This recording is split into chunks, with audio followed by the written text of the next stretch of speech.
Alright boys, so today we're doing a big podcast with SNEAKO, my friend SNEAKO. So we're in Marbella right now, I'm here for the new money event. SNEAKO's actually going to be doing some talking as well. So yeah, we're just going to have some questions. I'm going to ask him some questions, he's going to ask me some questions. My friend Craig's got some questions written down as well. Some controversial topics, some more serious business-minded questions. So let's get into it. Hey, it's good to finally do it. Been looking forward to it. I wanted to see more podcasts from you. You have a good speaking voice. You echo, you're here like, yeah, we're doing a podcast and everything. You have a good I could tell that you were a door-to-door salesman. Yeah, a lot of people tell me I should do more content. I'm more business-minded. I'm trying to learn how to do more content like SNEAKO. But yeah, man. What did you learn from door-to-door sales? I see you talk about that on Twitter and everything. Yeah. And that people, if they don't have any job experience, they should do door-to-door sales. What was the biggest thing you learned from that? Yeah, I feel naturally you're going to become way more confident. You're going to learn how to speak better. You're going to learn how to handle rejection better. I think most people, they consider themselves as an introvert. Maybe you would consider yourself as an extrovert. I'm fairly outgoing as well. I feel like I'm fairly confident. So, you know, it's fairly easy for us to talk to people. When you're naturally good at talking to people, you don't realize how important it is because you're just naturally good at it. You might not realize how good you are at it. Whereas a lot of people are introverts, they're kind of scared to talk to people, whether it's talking to a girl, whether it's talking to a business partner, whether it's talking to anyone, right? They're scared to speak up, they're scared to put their hand up in class. I feel like it limits them a lot in life. So I feel if you're good at door to door and you just knock on door over and over again, talking to random strangers, it's just going to help you become out. extroverted. I don't think anyone is actually an introvert. They're just people that are insecure. They haven't figured out their voice yet or how to communicate with people properly. They get extremely autistic and weird. But everybody, you have to be an extrovert if you want to make it in life. You're going to have to talk to a lot of people. You need to get over that. I don't think anyone should. People put introvert in their bio. It's just It's a stupid thing to classify your personality as. What do you think people are like insecure about though? Like how would someone how they come off, how they sound, what their shirt looks like, everything about them.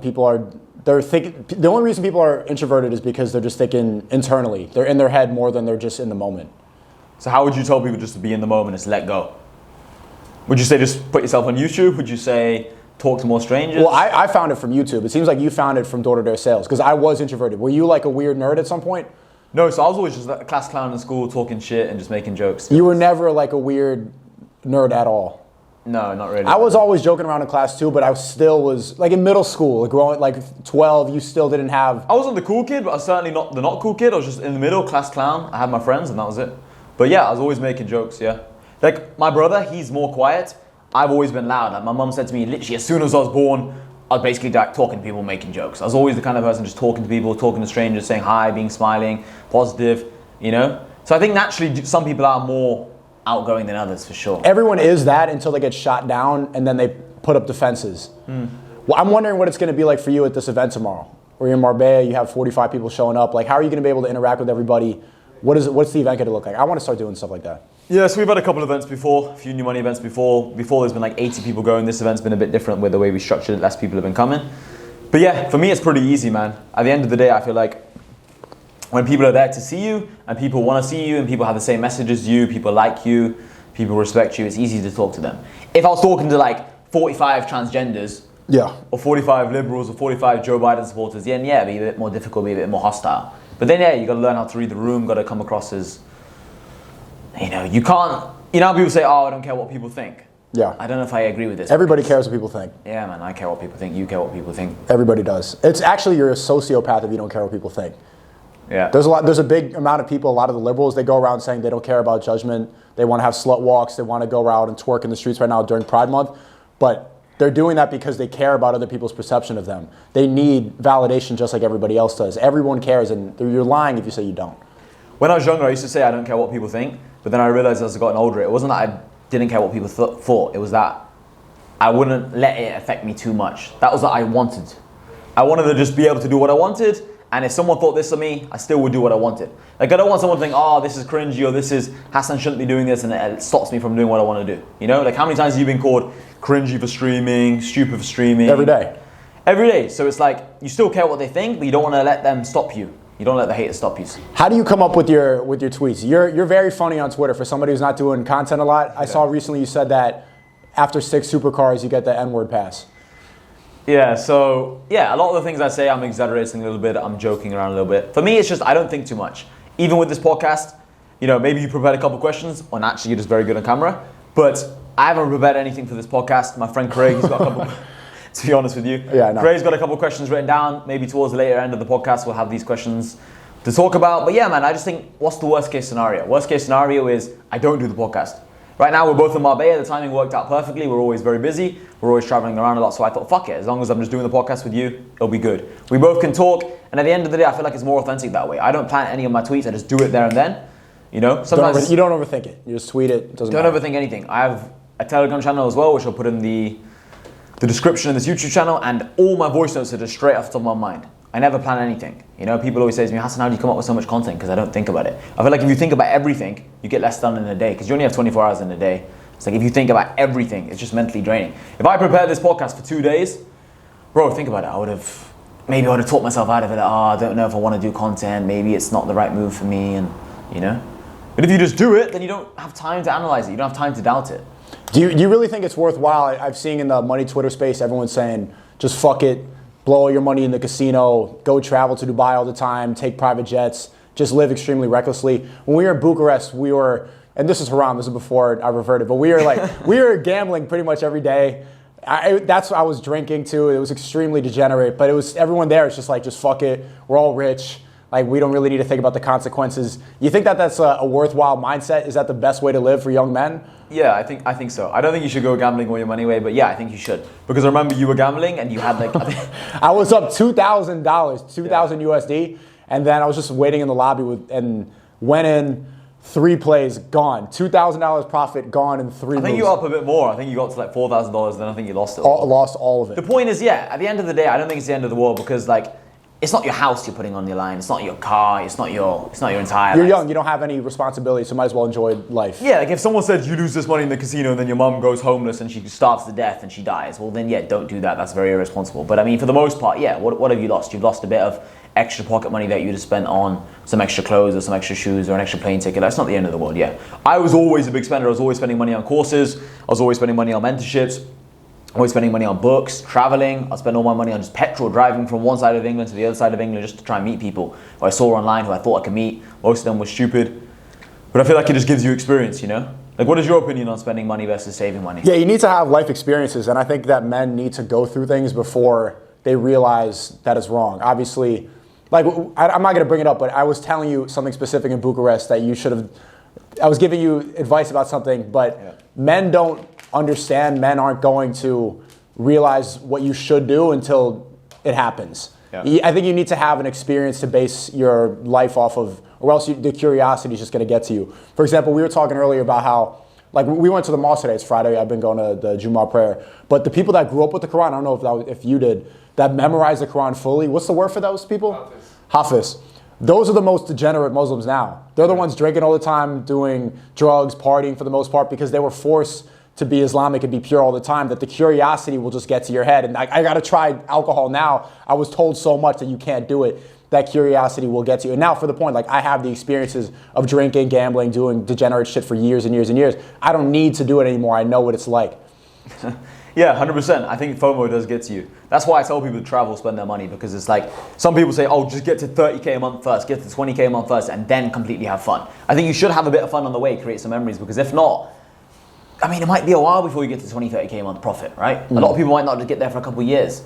So it's like, if you're sat there at home thinking, I'm just going to grind all the way until I get to 20K a month, before you have your first girlfriend, before you have your first kiss, before you go on your first holiday with your friends, before you go out at all. Every time you're working on your laptop at home, every time you're working on your phone, you're with your friend talking business or whatever, you're always going to be thinking in the back of your mind, I want to go drinking, I want to go have fun, I want to go to the beach, I want to go to Marbella, I want to go to Miami, right? Well, what do you think about what Vlad Obu was saying? Vlad keeps saying that it's not worth traveling at a certain point because you're just going to go there, you're going to be in the hotel, you're going to talk to the service workers, you're going to get a martini by the pool. It's not really that much different.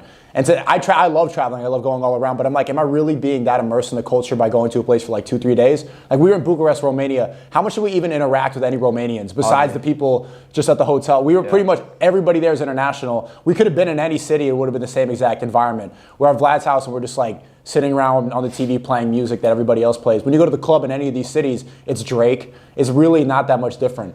Yeah, most places are the same. Yeah, I think it's good to do a few times. That's what I was saying, but not too much because, like you said, it's completely the same. But definitely do it a couple times because it's not about if it's different. It's about the fact that you think in your mind it's different. You know what I mean? If you're just sat at home, you're not gonna know that. Oh, Bucharest is the same as Bulgaria. Bulgaria is the same as Prague. Prague's the same as Miami. Really, you know, you're doing the same things. You're eating. You're going to restaurants. You're going to the same gyms. You're meeting people, right? life is all kind of the same. But when you're at home, you're working, you're on the come up, you're going to be thinking the whole time like, oh, it's different, it's different, it's different. I really want to experience that. I really want to go to Spain. I really want to go here. The curiosity, like you said, will get you. Curiosity kills the cat. So I think you should travel a little bit just to know it's all the same, it's all bullshit. And then stop. Then stop. So go through it and then get traumatized and then stop doing it. Yes. What else do you want to spend your money on? You have 6 supercars, all this stuff, always flexing on Twitter, post it up in front in Dubai. What do you want to do with money? I think we're at a similar point. Well, how old are you?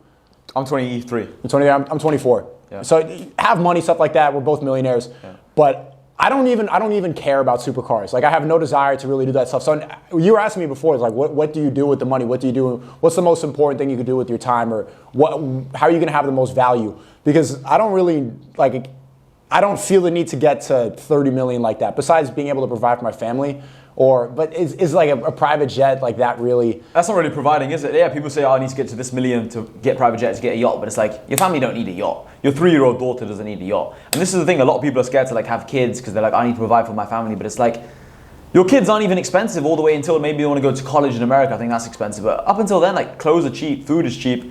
So I feel like as a guy, if you just focus on yourself and you have a couple mil, you're fine to have a family and do all these things. Like you don't need to get 30 million to provide for your family. So yeah, you're right. I don't actually know. Yeah, what motivates you? That's the thing. I was saying this to Craig the other day. I was like, I actually don't know what I want to buy next. That's why I bought the 6 supercars. Because like, you don't know what to spend your money on. I just wanted it out of the bank. And so I already have so much crypto, so I was like, fuck this. I don't want it.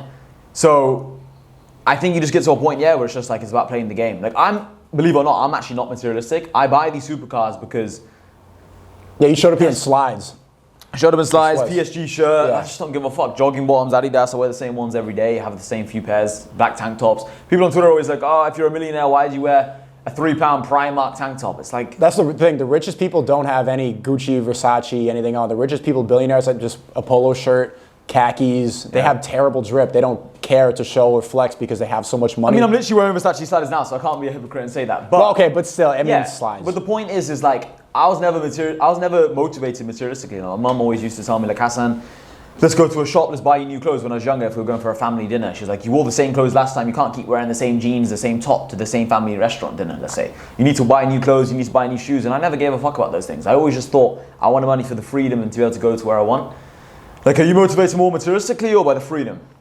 Like freedom, yeah, material items doesn't really do anything for me. So then what's the money for? Yeah, because we were talking about this. I don't know. I mean, I think experience is the best thing and just doing good. I think it's the only thing that is worthwhile. If you really look at what you can do with your time and energy, the highest form of human achievement is inspiration. I see it, just inspiring other people, and that's where I find the most happiness. But then you could argue, why push so hard to have experiences when like life's not that expensive? To go to Marbella, it's not that expensive. To go back to Miami, it's not that expensive. Like, you don't need 20 million, you don't need 15 million. It's like all the people at home that right now watching this, they might be thinking, oh, I want to have cool experiences, but like they might be thinking, to get to 20 million is so difficult. But it's like, you don't actually need to get to 20 million, do they? No.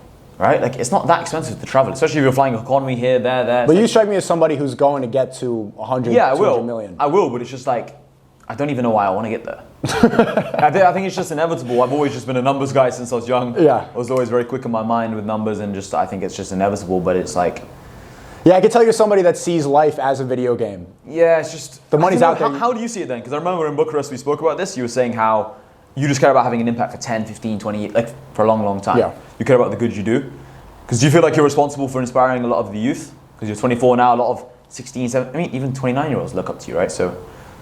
Yeah, I like making I want to be an artist. I want to start pivoting. I never saw social media as a content creation. I know I'm seen as that. I never saw that as the thing I want to do forever. It just seemed that as a means to an end. Want to get to a certain point, want to garner an audience. I have that attention now. So it's like, am I going to be doing streams forever? Like, am I just going to be sitting, reacting, and like yelling at trannies all day? You know, after a while it gets boring. You're like, yes, there's only 2 genders, obviously. Simple things like you should go raise your family. Don't, start taking estrogen and... There's very obvious things. I can't just keep yelling them over and over again. So it's like, I can't do this forever. You think you always need to level up. If you're not leveling up, then you're stagnant, and that's when you get depressed. Yeah.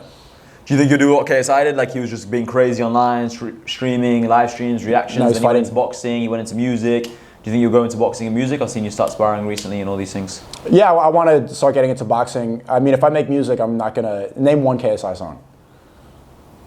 You're from the UK, too. You should know, right? No, I do know. Come on, name one. Not even 5. Usually you say 5. Name one. Exactly. When I get into music, I don't want to be like, yeah, he's a rapper, but nobody knows his songs. It's like, that's the thing. Do you consider KSI a rapper, or is he just someone who's got a bunch of attention and then his songs have done well? Like, I consider him as just someone who's got a bunch of attention and then his songs have done well. Like, he's not a rapper, is he? He's a FIFA YouTuber. I don't know. No, I would say he's a boxer now. I guess you could argue he's a boxer. Is he? The people in the boxing gym, and obviously he could beat me in a fight, but they don't see him. I think Jake Paul gets more respect, but KSI, come on. I think he fought a professional boxer recently, but then he elbowed him, so I'm not sure. He elbowed and all. Did you see him like shimmying around like a basketball player? I don't know. I don't consider him. I just see what I respect about those people, what I respect about KSI, Jake Paul, Logan Paul, is that they try new things. Yeah, how they pivot into new things. You have to, especially because they're in the social media game. They realize like you constantly got to get attention. They realize if they keep streaming forever, their attention is going to die down. It's going to get repetitive. And I guess that goes on to like another point about how like. Do you think about that sometimes? Like, how do you keep getting views on social media? How do you get attention on social media? How do you build your brand? Like, what would you advise to people at home right now watching this who think like, I want to build a brand, I want to become the next SNEAKO, I want to do cool things with my platform? I wouldn't overthink it. I just think tell the truth, and then you're going to stick out. Like, out of 100 people, 95 of them are liars. So if you tell the truth and you're honest and you're funny and you just say what you see in front of you, and you don't try to fit any other agenda, you don't let other people influence what you say or what you believe. For example, KSI, he got canceled. I think he lost all these deals because he said the word Paki, which UK, I guess that's a slur. That's just a short word for Pakistani. Like, that's just a shorter version. Like tranny, we just said that. That's a slur. You're supposed to say transgender person. Who cares? So if you let that get to you, then you're not going to be your honest self. Then you're conforming to ideas that you don't even believe in. Does anyone think KSI is racist towards Pakistanis? No. Nobody actually believes that, but they have him under a chokehold because he just said one word. So if you don't let other people influence your beliefs to fit their ideology that everybody knows is bullshit, then you'll be fine. You can stick out to all those people. I'm not that methodical with the stuff I talk about. I'm not here like analyzing that much. I just do what I think is right, and I'm just honest. What got you started on social media? Like, what made you just think, fuck it, I'll put the camera on? Because there's a story I think of with Jake Paul. His dad and the mum got him and his brother a camera for like a 10th birthday or some shit. That's a story? I think it's a pretty famous story. That's how they got started. They just bought him a camera. His dad bought him a camera, and then they got started vlogging. Like, what was your story? How did you get started? Well, yeah, it's funny how you said like you're beefing with people that you used to watch, right? No, I wasn't. Some guy I used to watch on YouTube left a couple of hateful comments on one of my tweets, but I didn't give a fuck. But yeah. The point is like it's cool how as you just start producing more, other people start consuming what you're doing instead of you're consuming other people.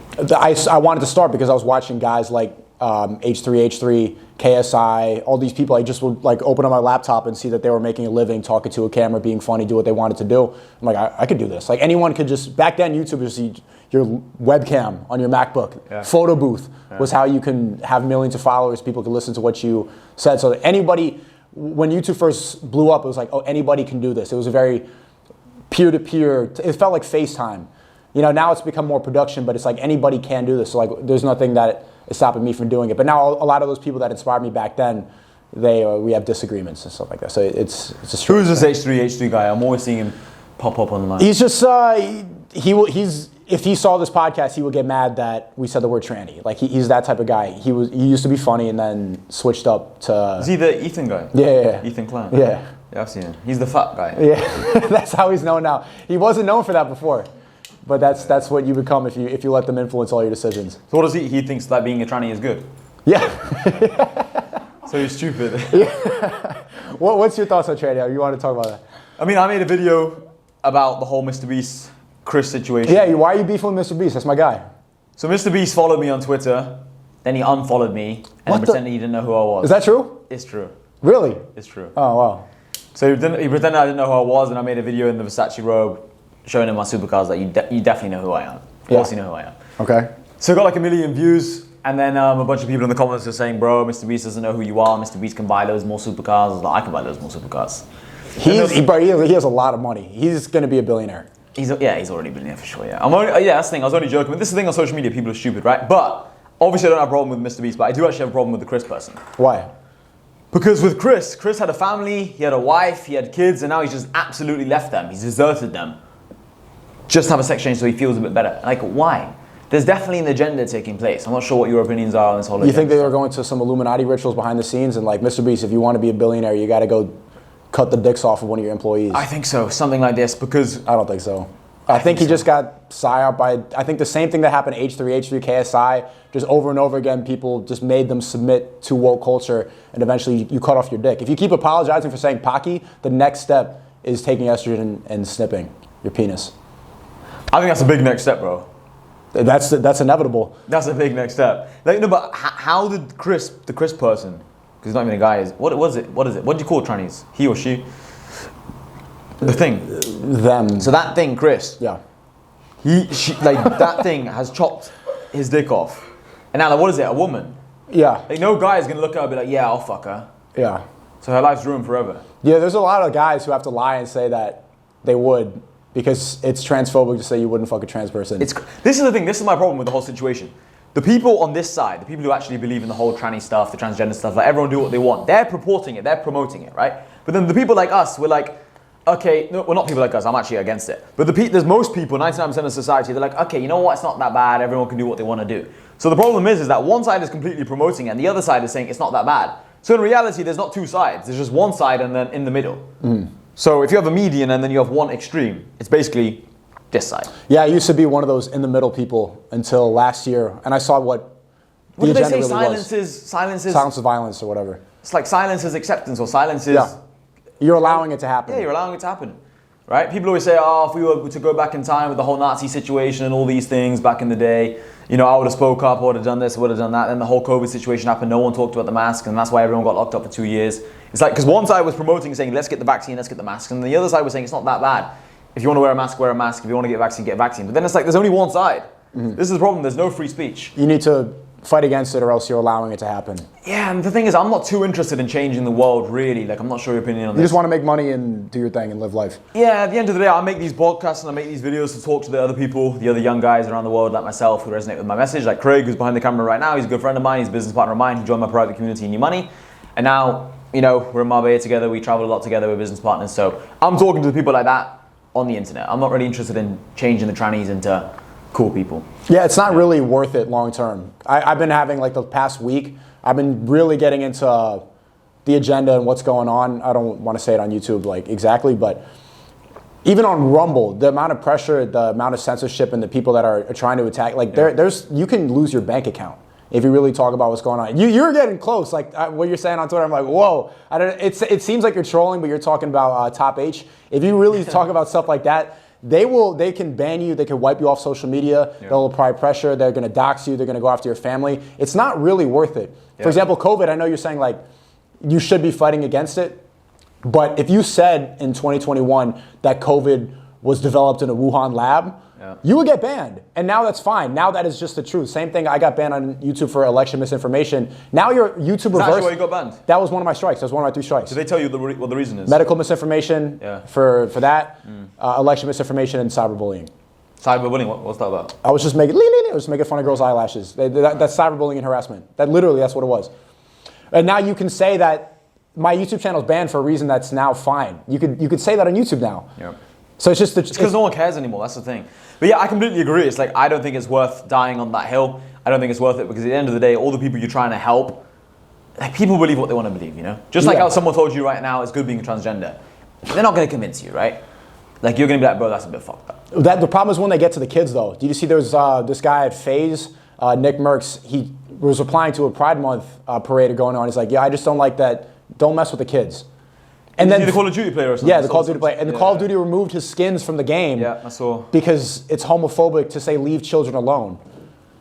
What does that say about LGBTQ if saying leave kids alone is homophobic? This is what I mean. I feel like there is an agenda. But this is the thing. If you can't talk about it too much, you know, there's not much really you can do then, is there? Well, you could protect the kids. How? By talking about it more. Because if you allow them to keep speaking about it and they keep putting flags up in the schools, they're going to be exposed to that more and they're going to get warped. Like, they're the most influenced people, are the kids. Like, you don't really see crosses in schools anymore. You're supposed to have, like, separate religion. Only in religious schools you could put up any, like, a Quran or a Bible, but you could put up a pride flag. Sonny was telling me that at his school, they had a they-them teacher, and they took down the American flag and put up a pride flag. Think about how many kids every day you see this flag, and you think about what it represents. Yeah. It's just sex. That flag represents sodomy. lesbian, gay, bisexual, trans. That's what it is. It's gay sex flag. Yeah. So if you could save the kids from like thinking about gay sex all the time, I think that's a positive impact on society. It's just fucked. It kind of annoys me just talking about it because it's just all fucked up. Like all this whole Pride Month is just to celebrate like two dicks touching each other. Like it's the deadliest sin. It's fucking pointless. Pride Month. What's happened to the 6 other deadly sins? Why don't we have a month for that? The thing is, Family Month. Where are the straight months? You know, they don't have straight months. They just say, oh, you don't deserve celebration. And the thing is, straight months, they bring children into the planet. That's the thing. I feel like they want to depopulate the earth. They do. You know, I mean, Bill Gates is pretty public about that. They want to depopulate the earth, and that is that. You know, if you have a bunch of gay people, there's gonna start being way less children. It's that simple. If everyone starts going from 3 children average, 2 children average to 0.7 children average, well then yeah, eventually. Well, the Western world is declining population, isn't it? Yep. China, India, Pakistan, all these kind of countries, they're rising rapidly. Is China still? I think China's still growing. Japan's on the decline. Yeah, okay, I think India is definitely still growing. There's a lot of them. So many of those Indian motherfuckers. It's very simple when you think about it, because when you're depressed, you're more easily controlled. Yeah. And so the best way to make you depressed is to remove family, because family is the happiest state. Like, that's the most important thing in your life besides God is your family. Yeah. So if you tell people to not have families and just have gay sex all the time, then they're going to be depressed, they're going to be weird. Ellen Page, for example, or Elliot Page, the new tranny actor, you know the girl from Inception? No. Whatever, the girl from Inception became a dude now. And they're exposing that, like, she was depressed. She was like punching her head and stuff like that before. They gave her the Hollywood handler that tried to medicate Ye. She's trained, or that dude is training Elliot Page. So she was like going insane, punching her head. Gave her some pills, gave her the surgery, and now to fix her sanity. What do you think about people who say like, oh, I'm depressed, like, you know, it's an illness. What do you think about all these things? Like, do you think in some cases people are actually like fucking depressed, or do you think it's just a case of like their life is shit? Because then people always give the example of like, okay, what about Tyson Fury? What about this famous actor, that famous actor? I think there's another one, Robin Williams. Yeah. I think he killed himself. Yeah. What do you think about all these rich people? I mean, the funny thing is he was in therapy all the time. Depression is a reflection of your past. Depression is a reflection of somebody who has no purpose or has no future. Because you can only be depressed if you're thinking about the past. Yeah. If you're like that introvert who's always overthinking, you're going to become depressed because you're not living in the moment. People who have a purpose, and this is why you're not going to be depressed, because you're thinking about 100 million, you're thinking about 200 million numbers. I need to go create more. I need to do more. If you're in that mind state, you have no time to be depressed. It's not even whether or not you think it's real, but you're never going to fall for that because you have things to work for. You have no time to do it. So I think any depressed person just doesn't have a specific goal. They don't have plans, and they don't see a future for themselves. That's a good point. And also, what would you say to people who say like, I need to find my passion? Because I feel like it's hard to be motivated. It's hard to work hard when you physically don't know what you're working towards, right? Because a lot of people say like, oh, how do you find I your don't know my passion? Like, do you believe in passion? Do you think they should just focus on making money, get in shape, the things that are just always going to improve your life? Because if you have extra money, if you're in better shape, your life's never going to be worse. Yeah. You know? That's the money Twitter psychology, is that you shouldn't go find your passion, just make money. It doesn't matter. You mean? Yeah, that's what you guys say all the time. Like, you're not going to find your passion. I disagree. But I realized, like, talking about this for a while, that most people will never find it. I've always inherently known what I wanted to do. How did you know?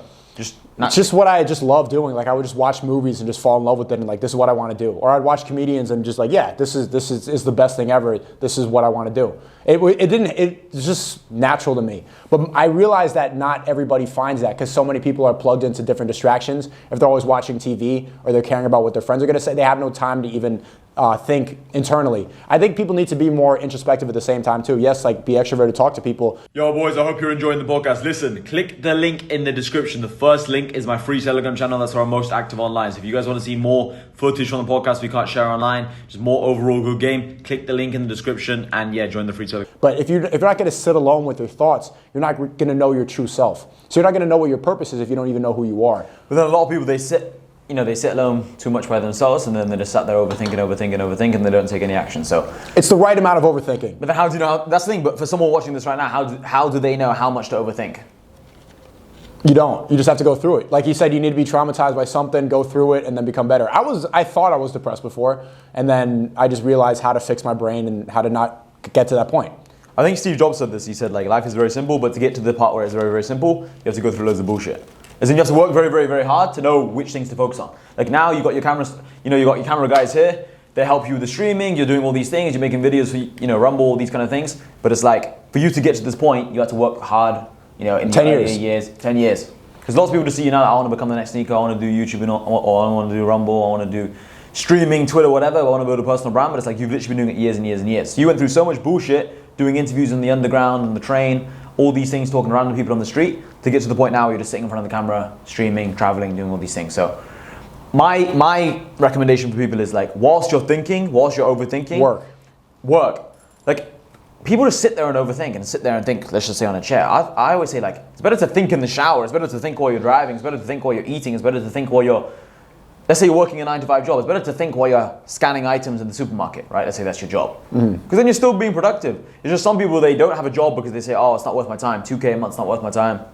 3K a month's not worth my time. So they're sitting around thinking. So they sit around and do nothing and they say, oh, it's because it's like, that's because they think to themselves, it's not going to get them to the millions. Because that's what I used to think. I used to think, there's no point me trying to do this copywriting gig for a couple K a month. It's like, this will never get me to the million, let's say. So it'll always be a bit like, I never wanted to begin because I was like, it's never going to get me to the next level. Then I realized, like, you just have to begin with something, and then you kind of figure out what you're good at, what you don't. Can you speed run door-to-door sales for me? What did you learn? Because you must have sucked when you started, and then doing it more, you realize how to communicate with people and how to sell them something.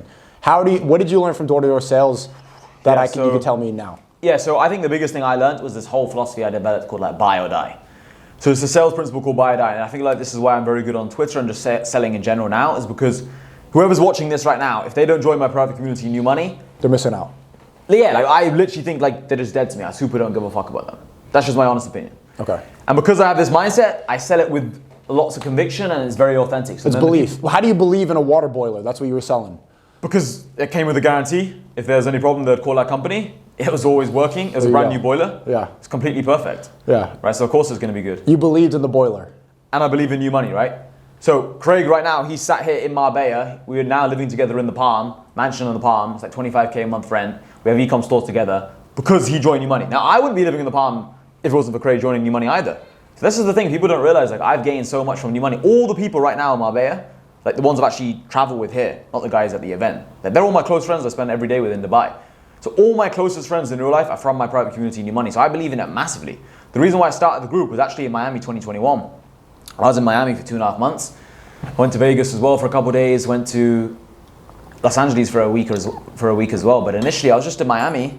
I was in Mexico. I was in all these countries this year. And I was just alone. I was always saying hi to people, then goodbye. I'll go to this restaurant, meet the waiters, meet the waitresses, go to the gym, meet this person, meet that person, go on a couple of dates, say hi to all these people. And then next week I'll be leaving. So it's like, it's like a fleeting temporary life. So you didn't have real friends. It's funny, when we were walking up here, you asked me in the elevator, like, do you have any friends? Yeah, because I always see you just with work people. Right. But then do you have, like, what do you consider a real friend? Like, I'm at a point where if I'm not making money with somebody, there's no point. Like, I have like my old friends from back in New York, but I don't make money with them, so I can't spend time with them. Time is the most important thing you have. It's 100%. The most important thing that you spend. So yeah, we talk once in a while, but it's like what we were doing back in the day was not what I can spend my time on now. We would like play video games, talk shit about nothing, like smoke weed, play soccer, just shit that is wasting, that would be the worst use of my time now. There's no ROI on playing soccer with some guys from college.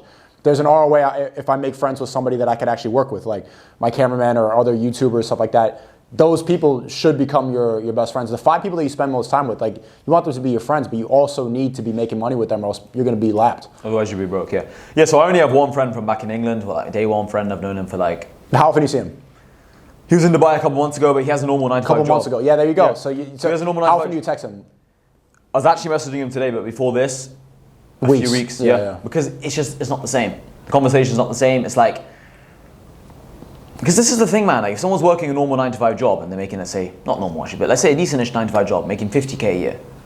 And let's say someone's making, okay, let's just say I'm making at least 5 million a year. What's that, 100 times the income a year? I'm not saying money's everything, I'm not at all, I'm not that guy. I'm just saying, like, it does become a bit difficult to talk about the exact same things. So let's say you want to go anywhere. You have nothing in common. Your income's 100 times more. Like, it's like you can't even go to the same places, and you can only pay for people for so long before it gets a little bit tiring, and they physically can't take time out of their schedule. Like, my friend is looking after his dog in England, spending time with his dog, spending time with his family. It's like, it's just a different life path.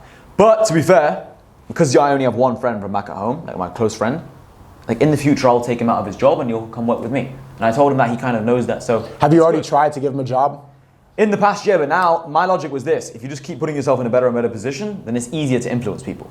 I think this is what I'm motivated by, you know, when you're saying, well, why do you want money? The reason why I buy the supercars is because when I'm on a podcast like this, people take my advice more seriously. Yeah, it's a great marketing tool. Yeah, it's a great marketing tool. It just gives me more influence, and I feel like I'm just going to become very influential, so it's just a good tool, right? That's how I see things. So my brother, he would never listen to my advice when we were younger. But and now you have the cars, it's just social proof. No, even before the cars, last year, like I think February 2022, around this time, he dropped out of uni, I took him out of uni, and then he started working with me. Well, for a few months, he was actually a bit unserious, just enjoying non-uni life.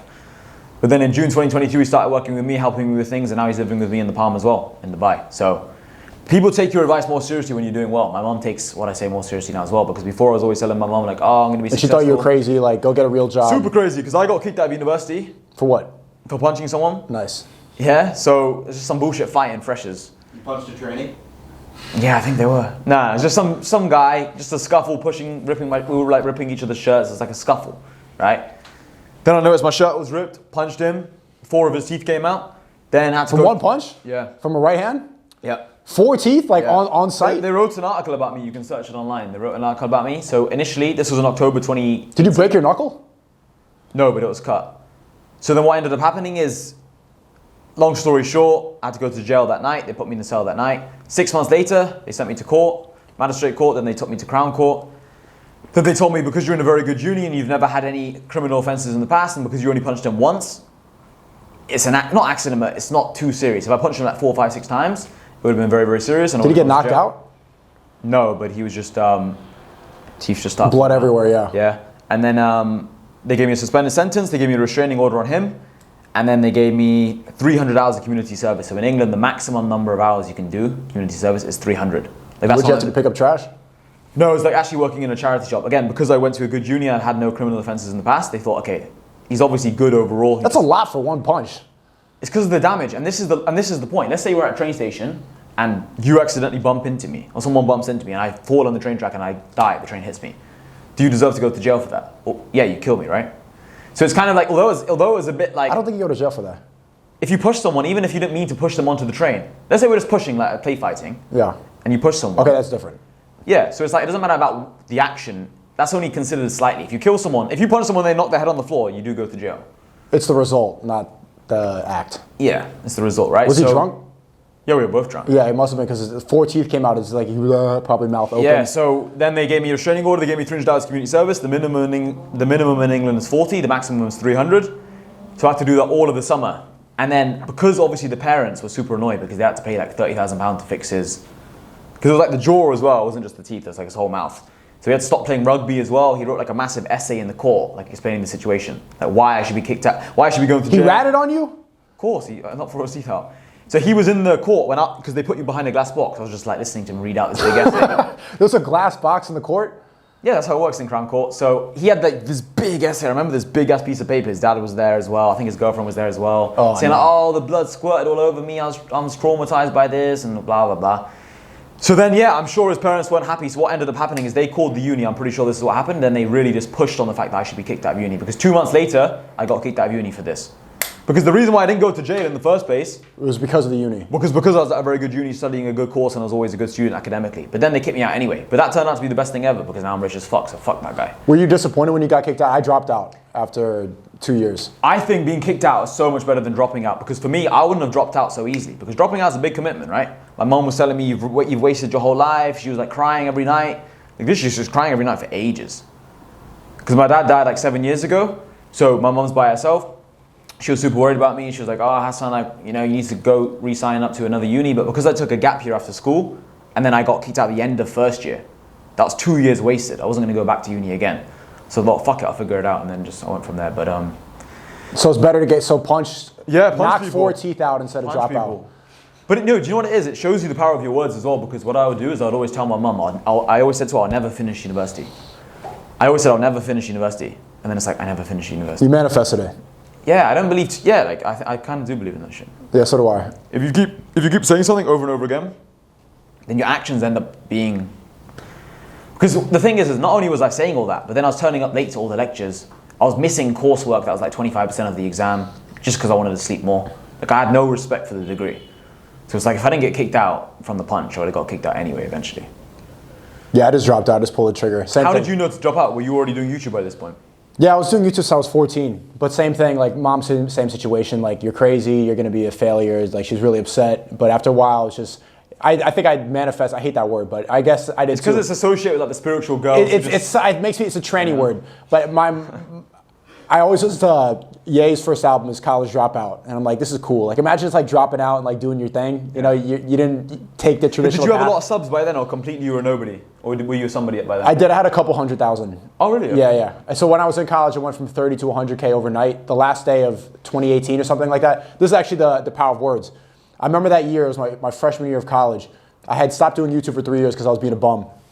And I kept saying the whole year, I'm gonna get 100K by the end of the year, I'm gonna get 100K. And I wasn't really as procrastinating, I was being lazy, stuff like that. Literally the last day of the year, I went from 30K to 100K overnight. The last day of the year. So I said that the whole year and it actually happened. You gained 70K in one day? Yeah. How? Well, in 2 days, December 30th and December 31st. Which year, 2018? Yeah, 2018. How? What did you do? Just went viral, just doing a street interview. No way. And then they saw my older videos that weren't getting any views. People started subscribing, and then that changed everything. When would you say you properly blew up though? Because I feel like, I'm not sure if I knew you back then. I think I kind of saw you maybe last year. It was Probably a TikTok blow up. I mean, I was doing it for a while. I had 30K for a while, and then 100K after 2018. I was always like known in the YouTube space. Like people say, I was like every YouTuber's favorite YouTuber. Like they wouldn't publicly say things about me, but guys that everybody knows will like watch my stuff like, oh, that's cool, blah, blah, blah. Because I was always making artistic videos and not really hitting the algorithm. But that was maybe finally pull the triggers. Like, I'm not gonna live for my mom. Like she's crying, stuff like that. She's upset, she thinks I'm crazy, but your life is your own. You can't live for your parents. Because a lot of people say that to me, even in my community, they say, bro, I wanna do this, I wanna do that, but my mom's saying it's not a good idea. And I'm just like, you need to love your mom, of course you love your mom, but it's like, you're gonna regret it when you're 60. And if you love your mom, you would do the best thing for yourself. Yeah. You're not going to be able to love your mom if you're in a job that you hate. Yeah. You're not going to be able to love her properly if you're drained all the time, you're at a job that doesn't respect you, and you hate your life, then you're going to love her worse. So it's actually better, let her cry it out now and then show her what's possible. Then she's going to love you even more because look at what my son did. Look how successful he became. Do you feel like you always knew you were going to be successful, or was it a case of you just... I always knew. Yeah. I always knew. I have all these, there's a video I'm working on right now. Yeah. I have all this social proof when I'm 14, like saying like, I'm going to do it, I'm going to make it. I put that on the internet way back then as a way to apply pressure on my future self. So that that's the number one thing I always feared the most is being a failure or never living up to the expectations I had when I was 12. So I made all these videos saying like, this is what you have to do, this is what I'm going to do. And telling the world that gives you the pressure that most people don't have. Because you're in uni and stuff like that, if you stayed, who's really going to criticize you? No one. You know? But I told myself this whole time, I need to be a YouTuber. I need to be able to do my own thing. And if I failed in front of everybody, if I didn't hit 100K, well, I told my friends, I'm going to hit 100K. You're crazy. Then I'm the actual crazy idiot. You're the talking guy, yeah. I'm just chatting. I don't want to do that. Do you feel like it's good to be the talker then? Because I said this the other day actually. I made a voice note about this. Yeah. I said I feel like there's two types of people in this world. There's like the Khabibs and then there's the McGregors. The McGregors are the ones who like talk a big game, then they actually go out and do it. They're the crazy ones who always talk a big game. Then there's those people who don't talk much. They just go out and do things. It's like, I feel like you just lean into whatever you are naturally. Like, you know, some people just don't talk much, but whenever you speak to them, they always have something quality to say. I would say Khabib is still a talker too, but probably just to himself and to God. Because self-belief is really what it is. If you're talking a lot of game, it's because you believe in yourself. But Khabib doesn't need to do that the same way because he believes in himself. Praying to God every day will give you that self-belief to carry you. So you don't need to go tell everybody you're just communicating with God. But the same thing, self-belief will take you further than any advice that I can give you right now. So how do you get more self-belief? Because so many people right now watching this will be like, bro, it's easy for you to say you're confident now because you've been doing this for 10 years or maybe... Because I believe that the first few years of your life massively impacts you. I'm not sure what you think about this, but it's like... What years? Like from 0 to 5? Yeah, even 0 to 8, 0 to 9. Like I think the first few years of your life massively impact you. Like I think your parents make a big difference in your life. Even though I say my mom told me to stay in uni and she wants me to go back to another uni, like she raised me very well. My dad always taught me the importance of believing in yourself. Like maybe if I had an alcoholic dad, or I had a dad who was a degenerate, who's an idiot, I wouldn't be this way, right? So what do you think about your whole upbringing in the first years of your life? Did you have good parents? Did you... Yeah, I mean, I have good parents. I respect one of my parents. Because maybe what I was trying to say is that maybe the reason why you believe in yourself now, or the reason why you started in YouTube in the first place, is because your self-esteem was high. And the only reason your self-esteem was high is because your parents told you can do it. If your parents... They never thought that I could do what I do. No, but did they ever tell you believe in yourself, work hard? Because sometimes, some people's parents don't say that to them. I was thinking, if my parents always told me, like, you can't do anything in life, then maybe I wouldn't be who I am now. You know what I mean? Nah, that belief didn't really come from my parents. Of course, they want me to do well and they love me, but... that everything that I do, all the work that I do was all internal. That was all from what I saw and what I internalized, and that all came from within. I don't think that came from anybody else. Is that genetic then? Because that's the thing, you know? Because lots of people right now won't believe in themselves. And what I'm trying to say is, how do you talk to those people? How do you help those people? How do you give somebody belief? Yeah. What else do you have? Like, that's what everything starts from. Every action you have, like right now, I mean, there's a Red Bull right here. I only pick it up because I believe that I can pick it up. No actions start without yourself believing it first. So you have to have belief. Like, you can't do anything if you don't believe in yourself. So I just tell these people that there's no other option. Like, anything you do, like, you know, I don't know if I can get up and walk right now. Like, nothing is telling me that I can go and take some steps right now. I have belief that my legs are going to work. So if I say every day, I believe I'm going to be successful, I believe I can do that, that's the same amount of faith. But you could say that the reason why you believe that you can obviously walk up is because previously you've done it when you were younger. The first steps you took is because your parents literally were forcing you to. Well, here goes like with talking to a camera. I've talked before, I've made people laugh before, people have listened before, so why can't I do that to a camera? It's the same thing. You know, when you go into a conversation, you don't get all autistic about it, like, is he going to like me? You just talk and then see what happens. The same thing could apply to any work you do. Yeah. So to believe in yourself, like there's nothing else. And if you can't muster up the courage to believe in yourself, then you're going to fail. So if you want to fail, fuck it. Yeah, I think that's the only answer to say, like, what is the alternative? That's what I tell people. There's no alternative. People say to me, Hassan, how do you become more productive? And I'm like, bro, what the fuck is the alternative? Nothing. Mediocrity. Because they sometimes say to me like, oh, you know, it's hard for me to focus 3 hours in a row. When it's like, okay, bro, shit, then fucking lose. It's like focus 2 hours, then and take a break, and then go back. Like, what else can you do? You know? They tell you that. You get a lot of people like asking that retarded stuff all the time, right? Of course. The 3 hours thing. They just want you to dopamine, like. Huh? They just want dopamine. They want me to say, yeah, yes. Do this motivational hack, and then Hassan said this. Exactly. He's doing well. That means I'm going to do well. You know? It's just stupid. They want you to tell them what they already know. 100%. What they already want to hear. So internalize it, and I think the best way to get that self-belief, and I didn't always have a good connection with God, but I think that's why like Ye is so successful. That's why I always loved his music. You've met him, right? Kanye yeah. West. How did you meet Kanye? Politically, when he was running for president. So. Did you DM him on Instagram? Did you have a No, I didn't just DM Ye. I knew some people that knew him that, I don't want to say that YouTube, it's going to be a problem if I say their names. But okay. Yeah, those people, great guys. What do you believe, you know, what's your opinions on networking, the importance of networking, connections? Like, do you think you can become successful without them? How do you have high level relationships? Like, you've met the Tate brothers, you've met some high level people, you've met Mr. Beast and worked with him, you've met with Kanye. How do you meet all these people? What's your importance on like having high level relationships? Like, how do you get these? I think it's more valuable than a lot of money. Like having those types of relationships. Like I'm not the richest guy, like I'm a millionaire, but having connections and having access to people, having people's phone numbers that are extremely influential or extremely rich, that's more valuable than somebody with 10 mil. If you have 10 mil and you have no friends and nobody knows who you are, what are you gonna do with that money? Like you could like buy bottles at the club so that girls come here, but the girls don't even care about you. If you have like powerful friends and you have a good group of people around you, you naturally attract people. Like having influence and having a personal brand is more valuable than money in a lot of sense because you get to go to different places, people want to invite you, they just want you there because of who you are. Network is extremely valuable, and everybody needs to get into it. It's actually easier than ever too with social media.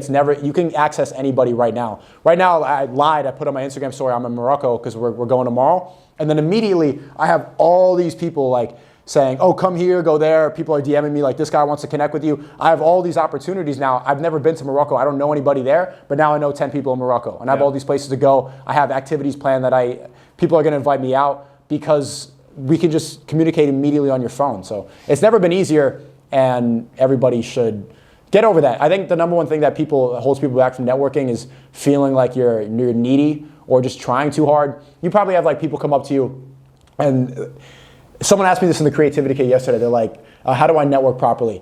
And this instance came up, and I was at a restaurant with Myron from Fresh and Fit, and these 7 guys came up, and I had met some of them at a party or something like that, and they used my voice as an AI to get people to come to the party. So I showed up at the party, they're like, look, listen to your voice, and it's like, hey, come to this party, and like, that's my voice. And so they came up again like, yo, we have this party, blah, and I'm like, all right, whatever, bye. But there was one dude there, and he was just like kind of passively there, like, all right, this is cool, like whatever, like, he was like, he wasn't as needy as the others, and I'm like, who's that guy? Like that subconsciously, I immediately, because he had other things going on. So immediately it seemed like that's somebody that I want to network with. All the other guys, I just like go away, like fuck off. I don't want to talk to those people. You don't want to network with anybody that needs you. You want to, did you see that?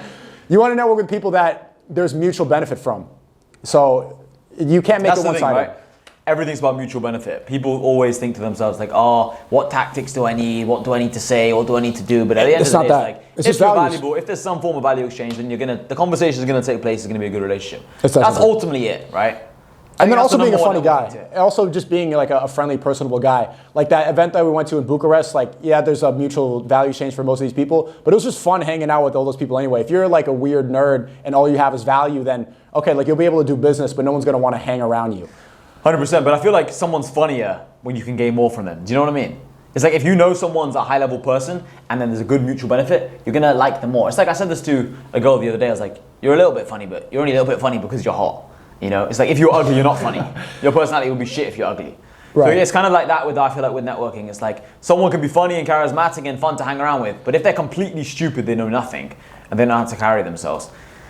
I don't know if I'd want to talk to them just because they're funny. You know what I mean? Like we were saying this earlier, what's the point of having friends if you can't make any money with them? It's like, what's the point kind of thing? Yeah, so have both. Like don't be just an autistic weirdo, but also be able to be funny. Yeah, there's some of the funniest people from when I was a kid, they're way funnier than me and they will never succeed in comedy or in entertainment. They'll never be able to do it because they don't know how to network properly or they don't know the business behind it. They have to master a lot of different things in order to succeed. I've seen so many stand-up comedians. I used to do stand-up in New York. Really? And so many of them were like just fall over your chair funny, but they don't know how to add anything different. They don't know how to become valuable, so they'll never succeed. If you can't figure that out, you have to master everything. It is what it is. And that's why like most artists get suppressed because they don't know how to figure out all the other aspects around creation that are necessary to succeed.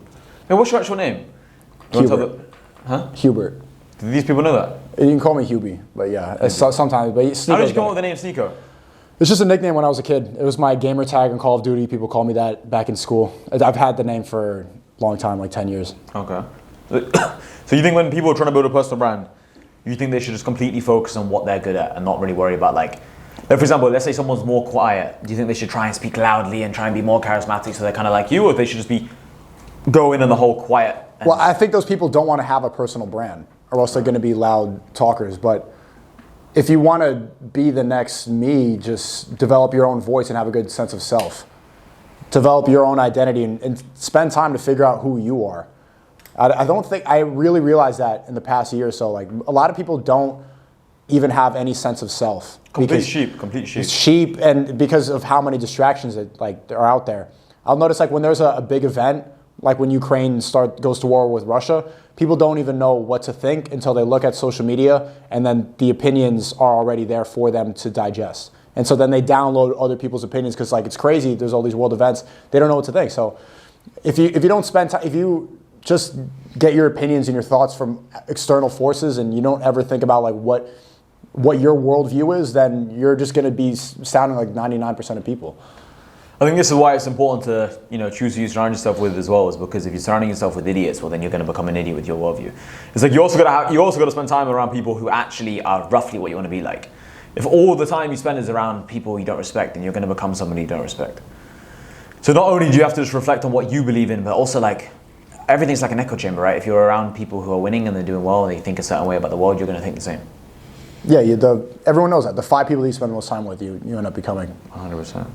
Differences and similarities between growing up in the UK and in the US. Okay. I mean, growing up in the UK versus the US, it sounds like it was pretty similar. Our idea, it's funny because you said right before the podcast, like, I want to go to Texas and just get a giant plate of food. That's your idea, is that everyone's fat with the cowboy hat. Yeah. And our idea is that you're all Harry Potter. Yeah. No, so England's not like that at all. England's a lot more rough than people think. English people in general are quite aggressive. Not quite, they're very aggressive.